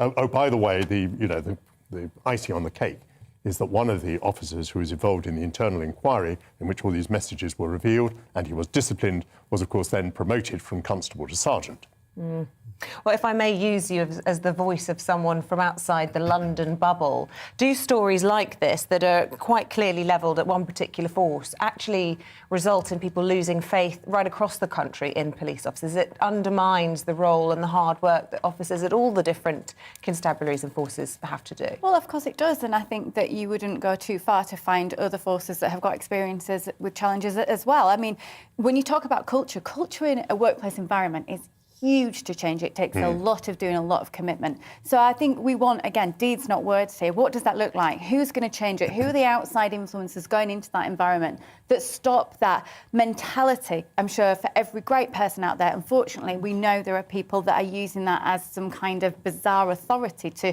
try and stamp their ground with people because they think they can. We've got to change it because we should have trust and faith in that authority. But I would say to all of us sitting at this table today, we do live in a rarefied atmosphere, because when you go out and you speak to other people, and I'll not name professions or jobs that they're in, and you have casual conversation with them, the type of language used, we live in a very politically aware environment, almost woke at times, and we're very aware of those sort of things. But in the real world, you will be quite shocked as to how people speak. And the culture within something like police forces or fire brigades or, various things, maybe the army, would perhaps be very masculine and perhaps a lot of completely different than what we would be used to. I think you make a valid point that we live in a rarefied world and there is a divide between what goes on, say, in the TV world and the rest of the country. However, I think it's pretty important that our police officers be not racist. homophobic. But I think one of the points I'm trying misogynistic. to make is there is an obvious lack of leadership on that front, and there is an obvious lack of education with it. I mean, maybe socially we would be much more aware what to say or what not to say as well. Well, I think Kate makes a very good point that cultures take a very long time to change. But the Macpherson report into the Metropolitan Police was what? 20 years ago, was it? Was it more than 20 years ago? So we have literally been talking for decades about the culture of the Met. We've had one commissioner after another who's come in saying they're determined to change it, and indeed that it has changed. I mean, it's frequently been asserted that it has changed. It clearly has not. And, well, you know, whilst different groups in society may have different ways in which they converse, I entirely accept that. If you're in the public service and you're dealing with the public, and the public includes women, and it includes racial minorities, and it includes gay people, then public servants cannot, even privately amongst themselves, communicate in this manner, because then they're not giving a service to the public. So I accept your point of view up to a point, but I don't think it's any kind of excuse. No, it's not. It's not a point of view. It's an observation. Yes. I mean, I know, for instance, there is no way you would find on my phone messages like that. I just know that would not be me as a person. But I think there are other people who would see that as relatively normal for them, however we object to it. So it is a thing within society, and it is a big image problem for the Met Police, because, as you say, you seek protection from these people, you would seek guidance from these people, and maybe our police forces need to be slightly more gentle, you know? Just open, and people feeling that they can go and get the support that they need, and that they are not going to be in any way dealt with one way or the other because of who they are. It should be an equal and fair play for all of us, and we should be able to trust the police. Absolutely. OK, let's move on to the story about menopause. Hardly a day goes by without a menopause story. This is page 4 of The Times, Kate. Apparently a menopause cream that is doing magical things. I'm glad that nearly a day doesn't go by without a story about it, because at 45 this is really important, and it affects 12 million women in the UK, which are going to be your viewers as well. And we need to take away the ridiculous taboo that makes this not a conversation. So it's talking perhaps that the government are looking into the potential of one product being available over the counter. Now, well, we'll say in a brief amount of time, HRT comes in many different formats, and one format might not be suitable for everyone. So it's not the answer to everything. But having spent 20 years living with the taboo of endometriosis as an illness, I'm not prepared to spend another 20 years feeling worried about talking about going into perimenopause or menopause. We shouldn't have to rely on celebrities going out and doing a programme to talk about their situation, because every HRT situation is different. What we do need is to have a very sensible grown-up conversation without people shirking about it or getting upset about it. No, I 100% agree, Kate, but my journalist instinct, as soon as I see anything that says magic cream in it, I'm instantly suspicious that this is all nonsense. Is there any science backing up that this actually works? This cream works for some people. Right, That's what I'm saying. HRT comes in many different formats, and we need to make sure. We have something like 200 HRT consultants for those 12 million women. It's not enough. That guidance needs to be there from a medical professional who's going to help you. But we need to up the ante on this, Okay. Now the whole controversial issue of transgender sports people. Well, at the University of Pennsylvania, Leah Thomas has beaten her nearest rival by 38 seconds in the swimming pool, which is pretty amazing. But Leah Thomas competed for the university for 3 years, up to the age of 19, as a man. For the last 3 years, she has changed her gender. Well, as you can imagine, a lot of women at the university who are competing in swimming and being beaten by 38 seconds by Leah Thomas think that this isn't quite fair.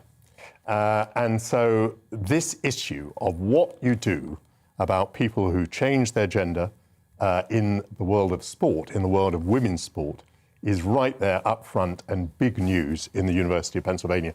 And I guess this is going to have pretty serious consequences, because a lot of people are very unhappy about the situation. And look, some wings of the trans lobby are alarmingly aggressive, so I understand if you are afraid to express your opinion on it. But, you know, do you think it's unfair? Do you think it's unfair that women have to compete against men who now are But that's women? a yes and no answer to something that isn't simple. Right. These are people's lives, and if they're good at sport, then they need an opportunity to be able to perform at sport.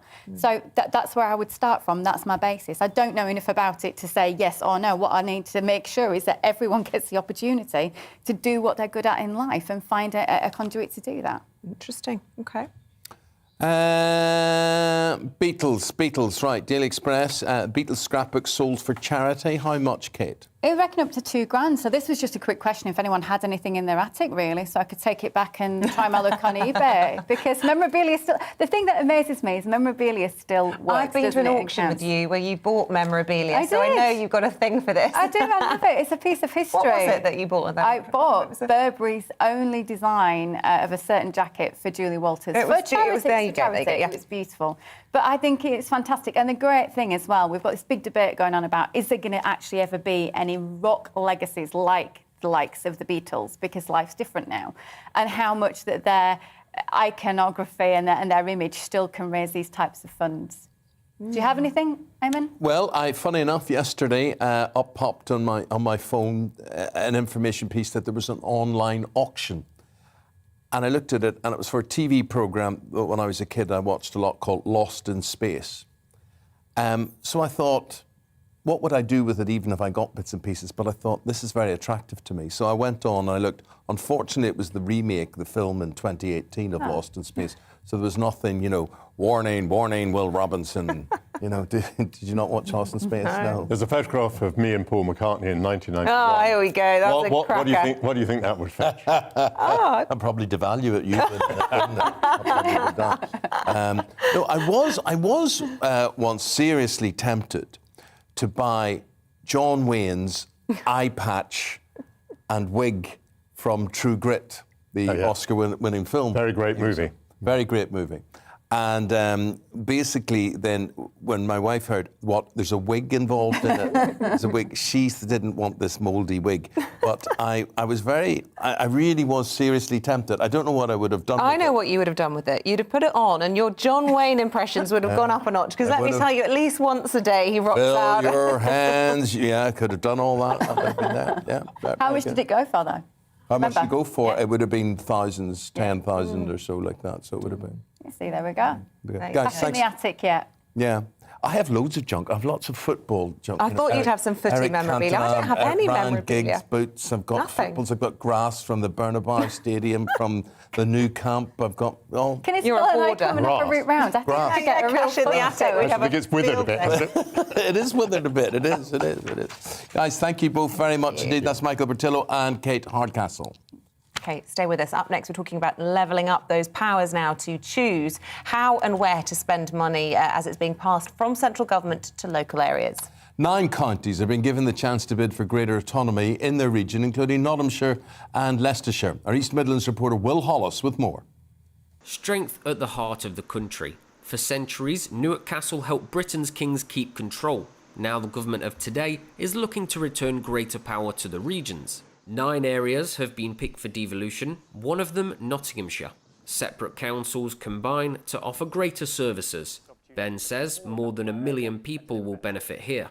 Being able to make local decisions and rather than being given really tightly ring-fenced national things for specific pots that don't necessarily fit with our local priorities, that if we can pull that funding and decide how it's spent on a local level, we can make better decisions and more strategic decisions about how it's used. It's all part of the aim to level up and erase inequality in England, outlined in the latest plans. Devolution isn't anything new. For 20 years, Scotland, Wales and Northern Ireland have enjoyed it. It takes decision-making powers out of Westminster, giving them to local leaders, so they can make choices on things like education, health and transport.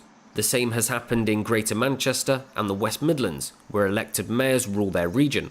Devolution is tried and tested in Britain, and when learning about it, people living here do seem to like the idea of having more powers locally, and there's a strong case that can be made for Nottinghamshire.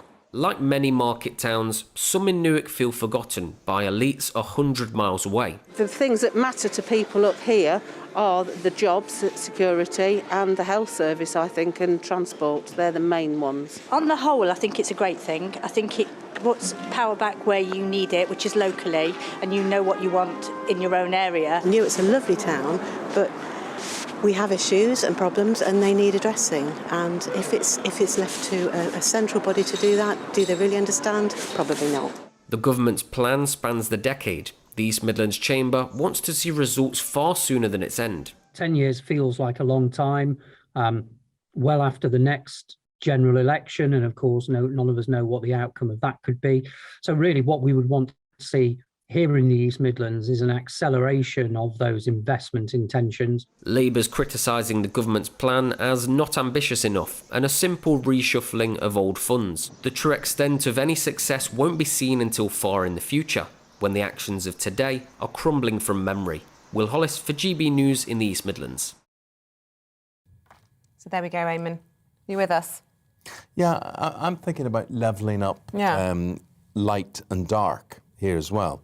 And I'm just reading in The Guardian here, boosting your exposure to bright light during the daytime, okay, so more light during the daytime, especially in winter, and then dimming your lights in the evening, so having very little light in the evening, could help improve people's blood sugar control. How interesting. Yeah, light plays a key role in synchronizing the body's internal or circadian clock, which controls the timing of your biological process, melatonin, all that sort of thing, in 24-hour night cycle. That's why we're doomed. That's why we're doomed. This is why sleep is so important. Because you sleep in the day, in light. And then at night, when it's dark, you can't sleep, so your circadian rhythm is officially doomed. I'm on Moscow time. I just go to bed early and then get up early. I just imagine I'm 4 hours ahead.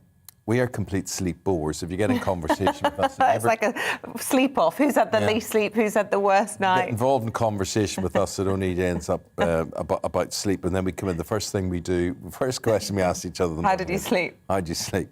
Sometimes I don't need to know, because I've had messages at silly hours, and I'm thinking, why are you awake? Get some rest, man. Yeah, but then my mind's buzzing, and I just think, Isabel needs to see this. Yeah. And then I send you things. Whatever. But anyway, with that, it's 5 minutes now to 9. Thank you for watching. This is GB News at Breakfast with Eamonn and Isabel. As we head into the next hour, we're going to be looking at the latest developments in Northern Ireland. Big day there, of course, because its Agriculture Minister has ordered a halt to all post-Brexit checks on goods. These are fresh food goods coming in from the rest of the UK. And that isn't just a Northern Ireland story. This is an issue that could affect us all. The other big story, of course, around this morning that we will be talking about is it's Energy Bill Day. We're going to be hearing from Ofgem just how much those price caps are going up. The Bank of England increasing interest rates at lunchtime. All of that has the squeeze on the consumer. We're talking about it in a moment. But here's your forecast. I was just going to build up how wonderful a day it's going to be. Okay. Here we go. Hello, a very good morning to you. A mild start out there, temperatures on the thermometer 7 or 8 Celsius first thing, a lot of cloud cover, and then turning wet and windy from the northwest by the end of the day and overnight. That wet and windy weather associated with this cold front.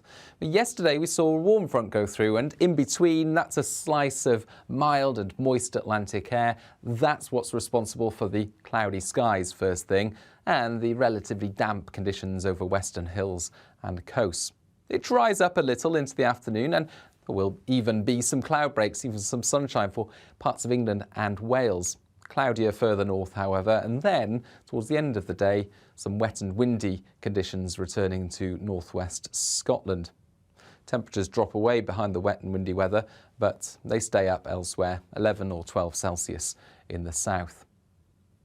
So we're going to see this weather front, this cold front, cross northern parts of the country during the evening. It brings a spell of lively weather, gales in places and some heavy rain, but doesn't last very long. It soon pushes south.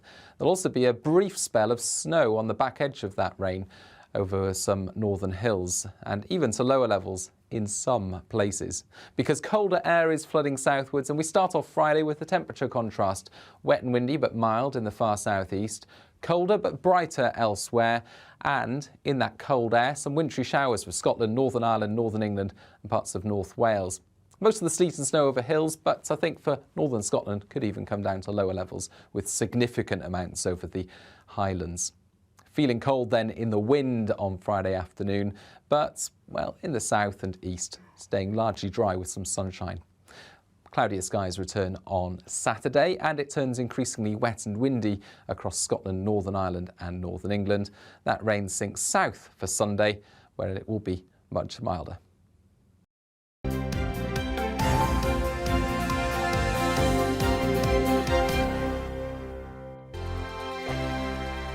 GB News is the UK's home of discussion and debate from all perspectives. To stay up to date on the latest stories, make sure that you subscribe to the GB News channel right here on YouTube. You can watch us live 24/7 across the whole world. You can also check out exclusive content and catch up on previous episodes of your favourite shows. Every day, we ask the questions that you'd ask, so why not add your voice to the conversation in the comments section? Don't forget to subscribe. We are GB News, Britain's news channel. Every night at 11 on GB News, we bring you the next day's stories the day before. Basically like time travel. If it's a big story, we'll cover it, guaranteed. But we'll also have some fun along the way. Big opinions, big laughs. Sometimes big hair. This is Headliners, the paper review show that won't send you to sleep like the others will. 11 p.m, 7 nights a week. Join us.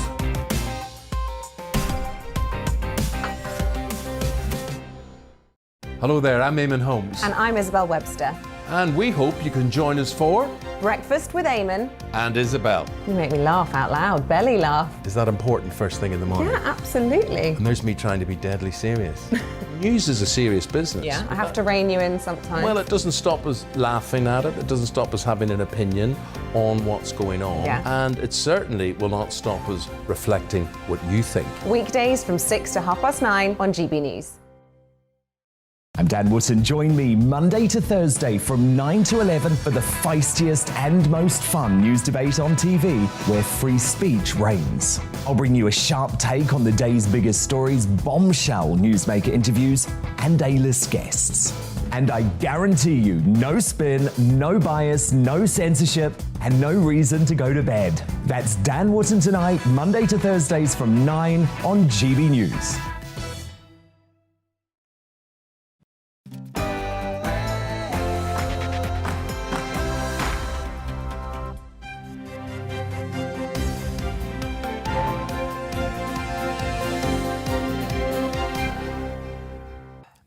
Northern Ireland's Agriculture Minister orders all European Union checks on fresh food to be ignored, setting the UK on a collision course with Brussels. Good morning. It is 9 o'clock on Thursday, February the 3rd. This is Breakfast on GB News with Eamonn and Isabel. And leading our news this morning, the Northern Ireland Agriculture Minister, Edwin Poots, has issued an order to stop checks on food and farm products along the Irish Sea border. That's as the Democratic Unionist Party takes matters into their own hands. Do you support them? And what are the repercussions this could have for the rest of the UK? Let us know your thoughts this morning. gbviews@gbnews.uk. And you're saying, Marion says, I agree with what they've done. Article 16 should now be invoked so that we are free from the EU at last, and Northern Ireland is part of the UK. Also, as you saw there, D-Day for the Chancellor over the cost of living crisis. As what? As, sorry, please not Ofgem. As Ofgem decides to yes. increase the price cap. We'll find out what happens with that at 11 o'clock this morning. Oh, there we go.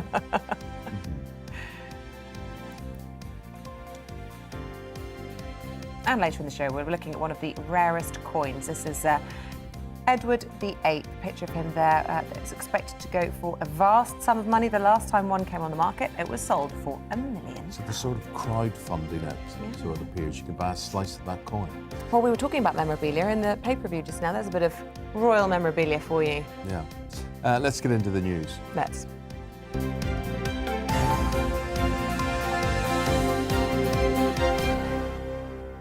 OK, big story today that we've been running throughout the programme. Big reaction from you on this, and Northern Ireland's Agriculture Ministers issued an order to halt Brexit fresh food checks at ports. Yeah, the checks required under the terms of the Northern Ireland Protocol have been, it seems, suspended. So will the civil servants implement them? Let's speak to, who have we got now? Kate Hoey, Baroness Kate Hoey, who joins us from Northern Ireland this morning. Very good morning to you. Lovely to see you there. Listen, how big a deal is this, not just for Northern Ireland, but for everybody in the UK, potentially? Well, I think some of us have been warning for some time that there were going to be serious problems if the protocol wasn't sorted. And I think what Edwin Poots has done, he's taken legal advice after the Unionist Voice Policy Studies produced a report which legally showed that this could happen.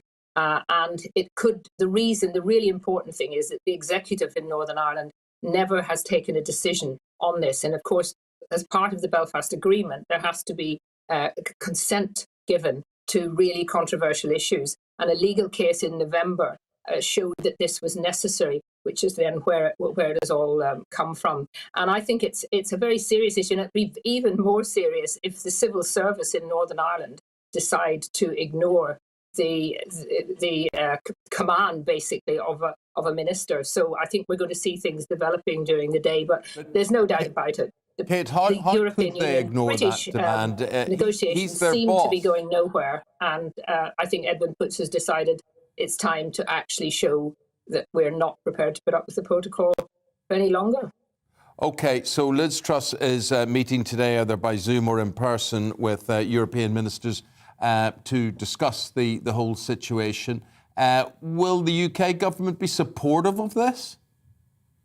Well, Liz Truss visited last week and was asked about this, because this has been sort of being trailed that it could happen once the extra senior legal advice came through to the minister. And she said then very clearly that this was a matter for the Northern Ireland Executive. That was repeated last night by Brandon Lewis, the Secretary of State.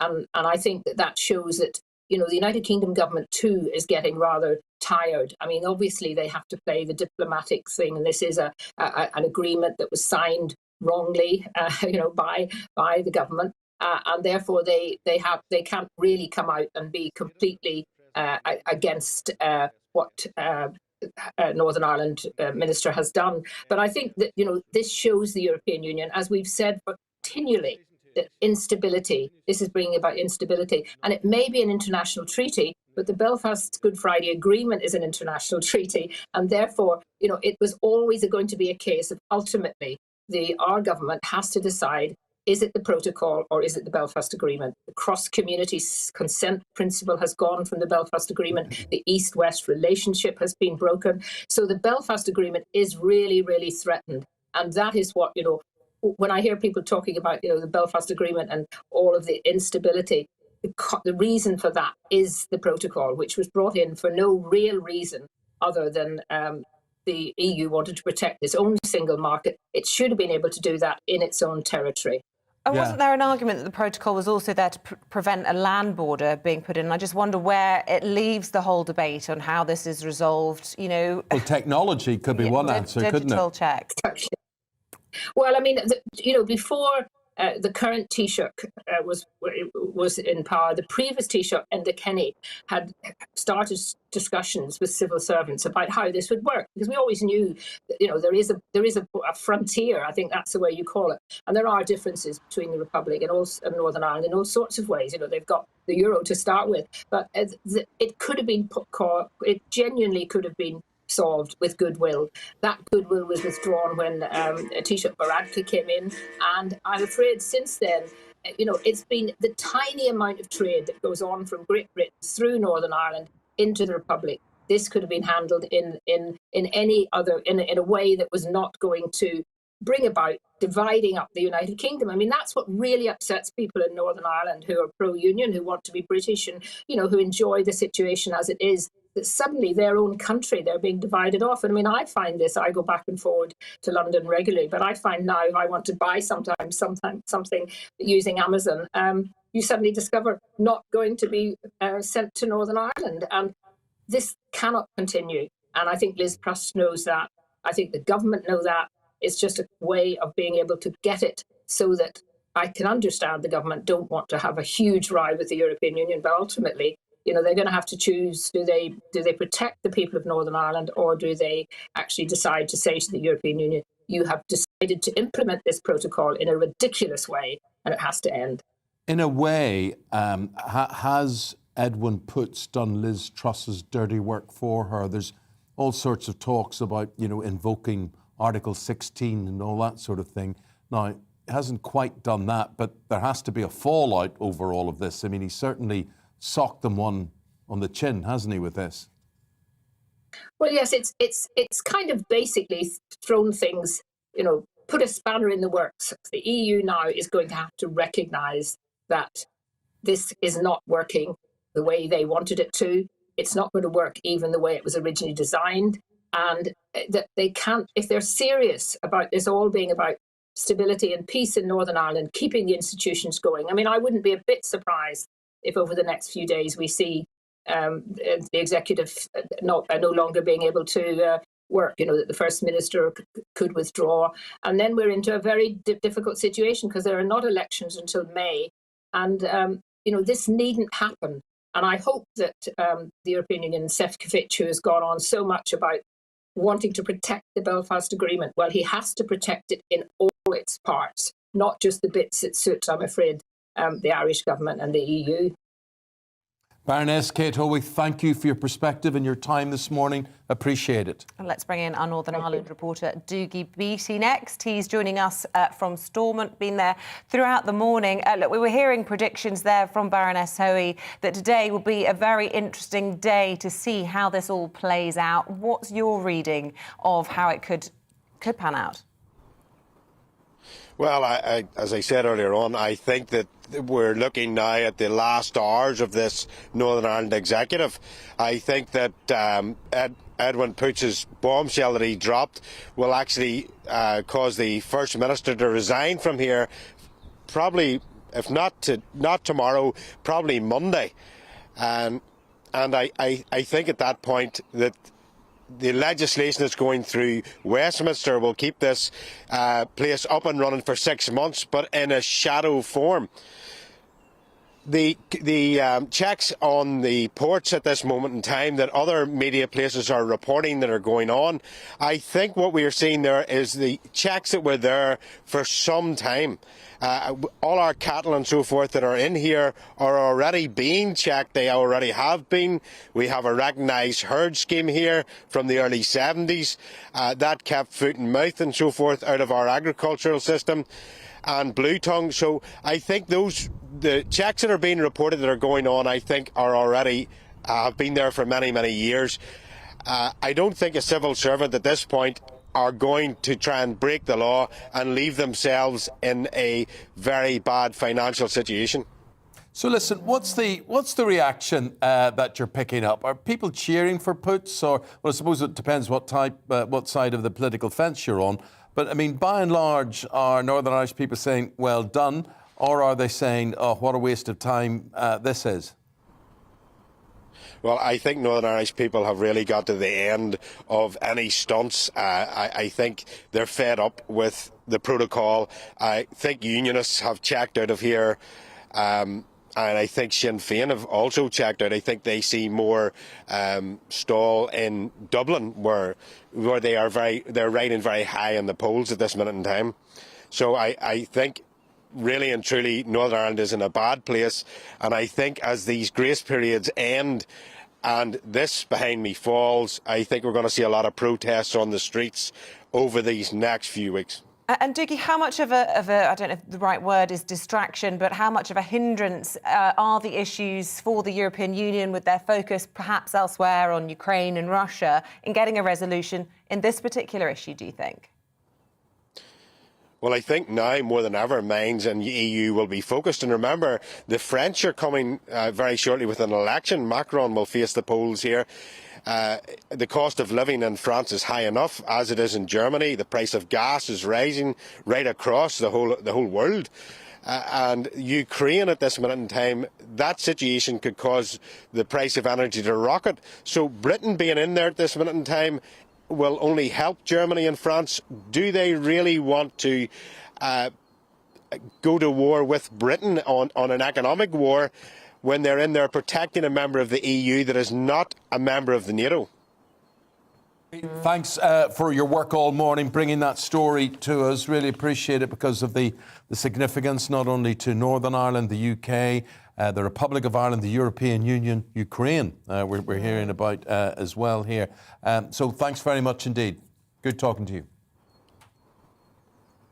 OK, time is 9:12. Time to take a look at the headlines. And we're just talking about Ukraine. Moscow has branded US President Joe Biden's plans to send around 2,000 troops to Poland and to Germany as destructive as tensions over Ukraine continue to grow.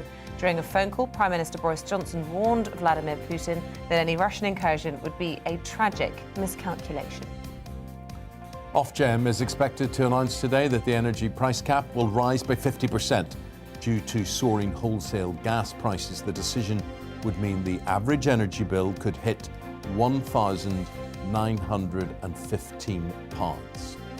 The Bank of England is expected to raise interest rates again in an effort to reduce soaring inflation. Members of the Monetary Policy Committee could increase rates from 0.25%, doubling it to 0.5%. The government is spending £1.2 million a day housing asylum seekers in hotels. The Home Affairs Committee has heard that around 25,000 people are currently seeking homes. New Zealand's preparing to reopen its borders from the end of this month. Vaccinated citizens coming from Australia will no longer need to go into quarantine, while those returning from the rest of the world can skip the process by mid-March. They will still be required to isolate at home. Ryanair has been ranked the worst short-haul airline for refunds during the coronavirus pandemic. Consumer group Which found that more than 1 in 5 passengers whose flights were cancelled or couldn't board because of COVID had to wait over a month to get their money back. Fuel prices at some motorway services are to be cut by 15 pence a litre. The move will take place at 5 moto sites across England in the coming months. Well, that's good. 5 petrol stations cutting the price. That makes international news, doesn't it? The Business, Energy and Industry Committee is urging the government to set a clear date in law to ban the sale of new gas boilers. 29 million homes will need new low-carbon heating systems in order to reach 2050 climate goals. Researchers at Bristol University have developed insect-sized flying robots with flapping wings. The new technology can be used for search and rescue and dangerous environments like collapsed buildings. Incredible. How amazing. Absolutely incredible.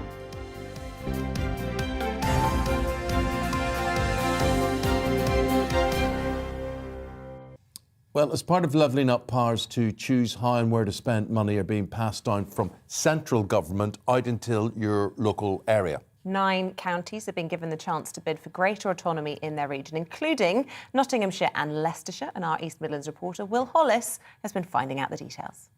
Strength at the heart of the country. For centuries, Newark Castle helped Britain's kings keep control. Now the government of today is looking to return greater power to the regions. 9 areas have been picked for devolution, one of them Nottinghamshire. Separate councils combine to offer greater services. Ben says more than 1 million people will benefit here.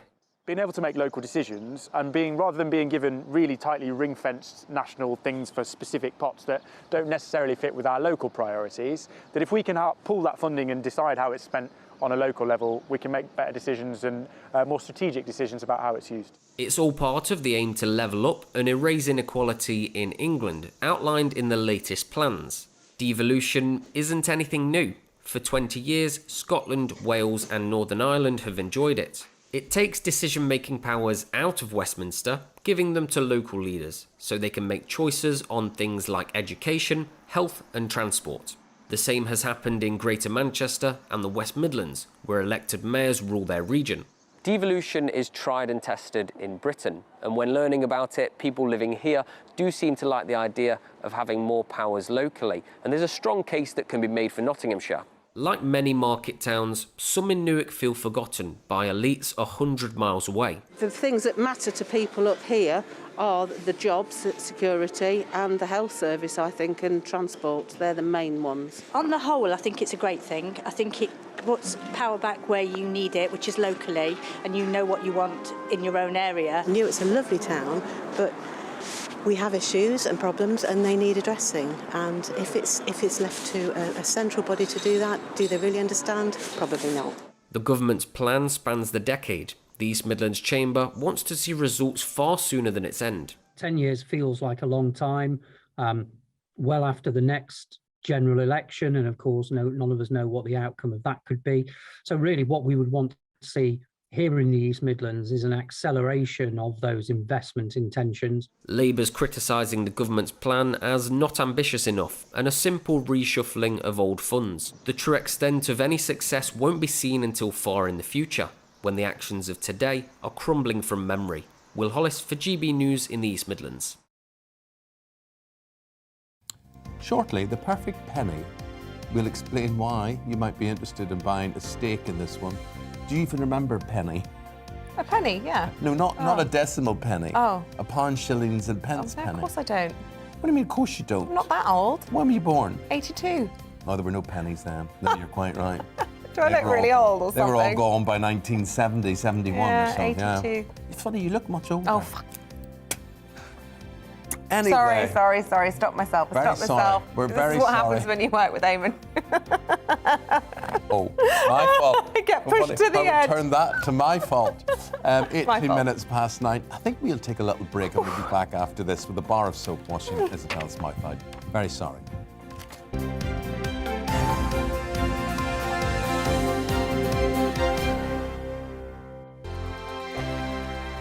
GB News is the UK's home of discussion and debate from all perspectives. To stay up to date on the latest stories, Make sure that you subscribe to the GB News channel right here on YouTube. You can watch us live 24/7 across the whole world. You can also check out exclusive content and catch up on previous episodes of your favourite shows. Every day, we ask the questions That you'd ask, so why not add your voice to the conversation in the comments section? Don't forget to subscribe. We are GB News, Britain's news channel. Every night at 11 on GB News, we bring you the next day's stories the day before. It's basically like time travel. If it's a big story, we'll cover it, guaranteed. But we'll also have some fun along the way. Big opinions, big laughs. Sometimes big hair. This is Headliners, the paper review show that won't send you to sleep like the others will. 11 p.m, 7 nights a week. Join us.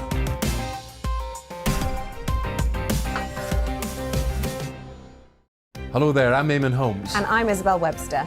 And we hope you can join us for Breakfast with Eamonn. And Isabel. You make me laugh out loud, belly laugh. Is that important first thing in the morning? Yeah, absolutely. And there's me trying to be deadly serious. News is a serious business. Yeah, I have to rein you in sometimes. Well, it doesn't stop us laughing at it. It doesn't stop us having an opinion on what's going on. Yeah. And it certainly will not stop us reflecting what you think. Weekdays from 6 to 9:30 on GB News. I'm Dan Wootton. Join me Monday to Thursday from 9 to 11 for the feistiest and most fun news debate on TV, where free speech reigns. I'll bring you a sharp take on the day's biggest stories, bombshell newsmaker interviews, and A-list guests. And I guarantee you, no spin, no bias, no censorship, and no reason to go to bed. That's Dan Wootton tonight, Monday to Thursdays from 9 on GB News.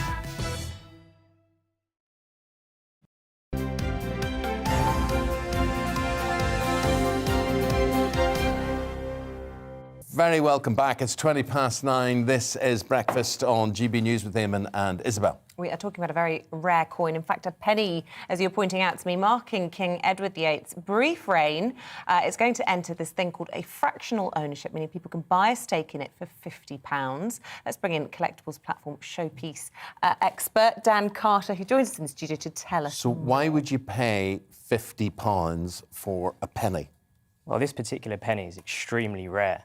And the reason it's so rare is because just weeks before the Royal Mint was ready to put it into mass production, he suddenly abdicated. So because of that, only a very small number. How many do you think? There's a handful. It's less than 10. This is the only one in a private collection. That's incredible. Yeah. Incredible. And so what period was sorry, that? I just want to see. We want to see the Yeah. the coin here, so we know what we're talking about here. Because certainly as a kid, I remember pennies like this. Dan, I was telling Dan how I used to clean them, how we used to use a substance called Brasso on them. And he said, what, you had one of these? No, I'm not saying we had exactly one of those, but we had pennies that had Britannia on the back of them. And I remember using them in currency and things like that. Yeah, I think 2 years ago, another one of these was sold. Was it something like £1 million at auction?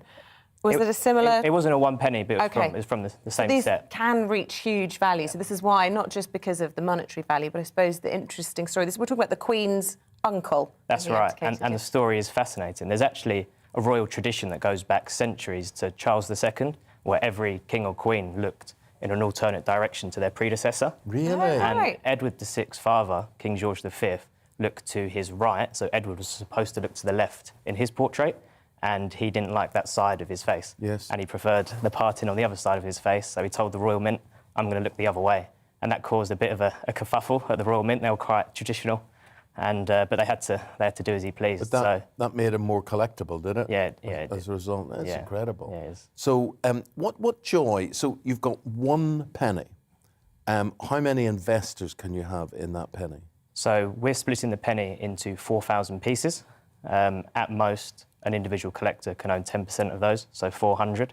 So if everyone was to buy 1 piece, there'd be 4,000 collectors. But on average, people. And once you make your investment in that, can you keep it for a day or a week or anything? Or so it's going to be displayed in central London on the Strand at Baldwin's. They're a rare coin dealer that go back to the 1800s, and so you'll be able to come in and see it. We're also making a digital token available on showpiece.com, so you'll be able to build your portfolio of these rare treasures. And last year we actually fractionalised the 1 cent magenta, which is the rarest stamp in the world, and that goes for over 8 million. So is the whole purpose of sort of spreading the shares in it so that more people can enjoy it, even if they don't physically get to hold it? Or is this just raising more revenue? What's the reason behind it, if you don't actually get to keep the penny? So at Showpiece, we really believe that these rare treasures should be available for everyone to own and not just the rich and powerful. And a lot of these treasures in the past, it's only the rich that could own them. With a price tag of £200,000, it's not available for the ordinary person. But the ordinary person would invest a minimum of to get a slice of this. So 1 piece is going to be £50. £50. Yeah. So is it 10? You can only get 10 pieces or 40 pieces? So at most 400. Oh, 400. There you go. Yeah. So. It's amazing to see that, there is a market still in things. We were talking earlier this week about stamp collecting, and I didn't think it really existed anymore, but obviously it does, and coin collecting as well. Yeah, so, I mean, like I mentioned, the stamp that went on Showpiece last year, we sold £1 million worth of pieces within 4 weeks globally. So there's real interest. Yeah. Goodness me. I suppose in an uncertain world where people are, worried about where to invest money and that sort of thing, these sort of things make more sense. Yeah, the coin market has been strong in the last couple of years, and maybe that's to do with inflation that people are, again, worried about, or Well, let's see a picture of it again, just to leave you with this. 400 quid can buy you a slice of 1 penny. And I remember pennies looking like that, but if you flick it round, and that's the important bit there, that's the bit that where the real value is. Dan, thank you very much indeed. Thank you for having me. Cheers. Thank you very much indeed. Well, there we go. It's a sad thing to think about, when the Queen does pass away, all of our coins are going to have to change again, aren't they? Her Majesty's on. They'll be worth more money, maybe. Yeah, maybe. As investments. That's the thing as well. So there we go. That's it from us on this Thursday morning. Thanks for your company right through from 6 o'clock. We're going to be back tomorrow morning to do it all again. Tom Howard, see you later. Hello, a very good morning to you. A mild start out there. Temperatures on the thermometer 7 or 8 Celsius first thing. A lot of cloud cover, and then turning wet and windy from the northwest by the end of the day and overnight. That wet and windy weather associated with this cold front. But yesterday we saw a warm front go through, and in between that's a slice of mild and moist Atlantic air. That's what's responsible for the cloudy skies first thing, and the relatively damp conditions over western hills and coasts. It dries up a little into the afternoon, and there will even be some cloud breaks, even some sunshine for parts of England and Wales. Cloudier further north, however, and then towards the end of the day, some wet and windy conditions returning to northwest Scotland. Temperatures drop away behind the wet and windy weather, but they stay up elsewhere, 11 or 12 Celsius in the south. So we're going to see this weather front, this cold front, cross northern parts of the country during the evening. It brings a spell of lively weather, gales in places and some heavy rain, but doesn't last very long. It soon pushes south. There'll also be a brief spell of snow on the back edge of that rain over some northern hills and even to lower levels in some places, because colder air is flooding southwards. And we start off Friday with the temperature contrast. Wet and windy but mild in the far southeast, colder but brighter elsewhere, and in that cold air, some wintry showers for Scotland, Northern Ireland, Northern England and parts of North Wales. Most of the sleet and snow over hills, but I think for Northern Scotland could even come down to lower levels with significant amounts over the Highlands. Feeling cold then in the wind on Friday afternoon, but, well, in the south and east, staying largely dry with some sunshine. Cloudier skies return on Saturday, and it turns increasingly wet and windy across Scotland, Northern Ireland and Northern England. That rain sinks south for Sunday, where it will be much milder.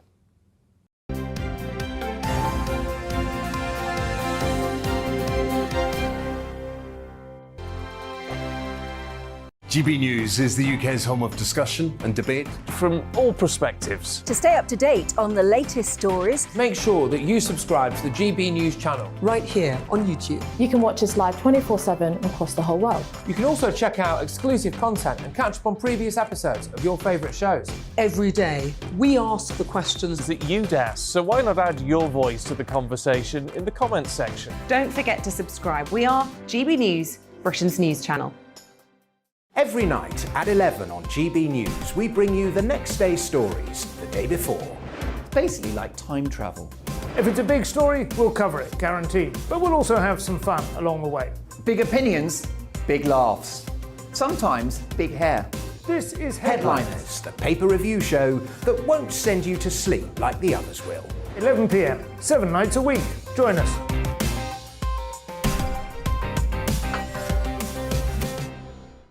Hello there, I'm Eamonn Holmes. And I'm Isabel Webster. And we hope you can join us for Breakfast with Eamonn and Isabel. You make me laugh out loud, belly laugh. Is that important first thing in the morning? Yeah, absolutely. And there's me trying to be deadly serious. News is a serious business. Yeah, I have to rein you in sometimes. Well, it doesn't stop us laughing at it. It doesn't stop us having an opinion on what's going on. Yeah. And it certainly will not stop us reflecting what you think. Weekdays from 6 to 9:30 on GB News. I'm Dan Wootton. Join me Monday to Thursday from 9 to 11 for the feistiest and most fun news debate on TV, where free speech reigns. I'll bring you a sharp take on the day's biggest stories, bombshell newsmaker interviews, and A-list guests. And I guarantee you, no spin,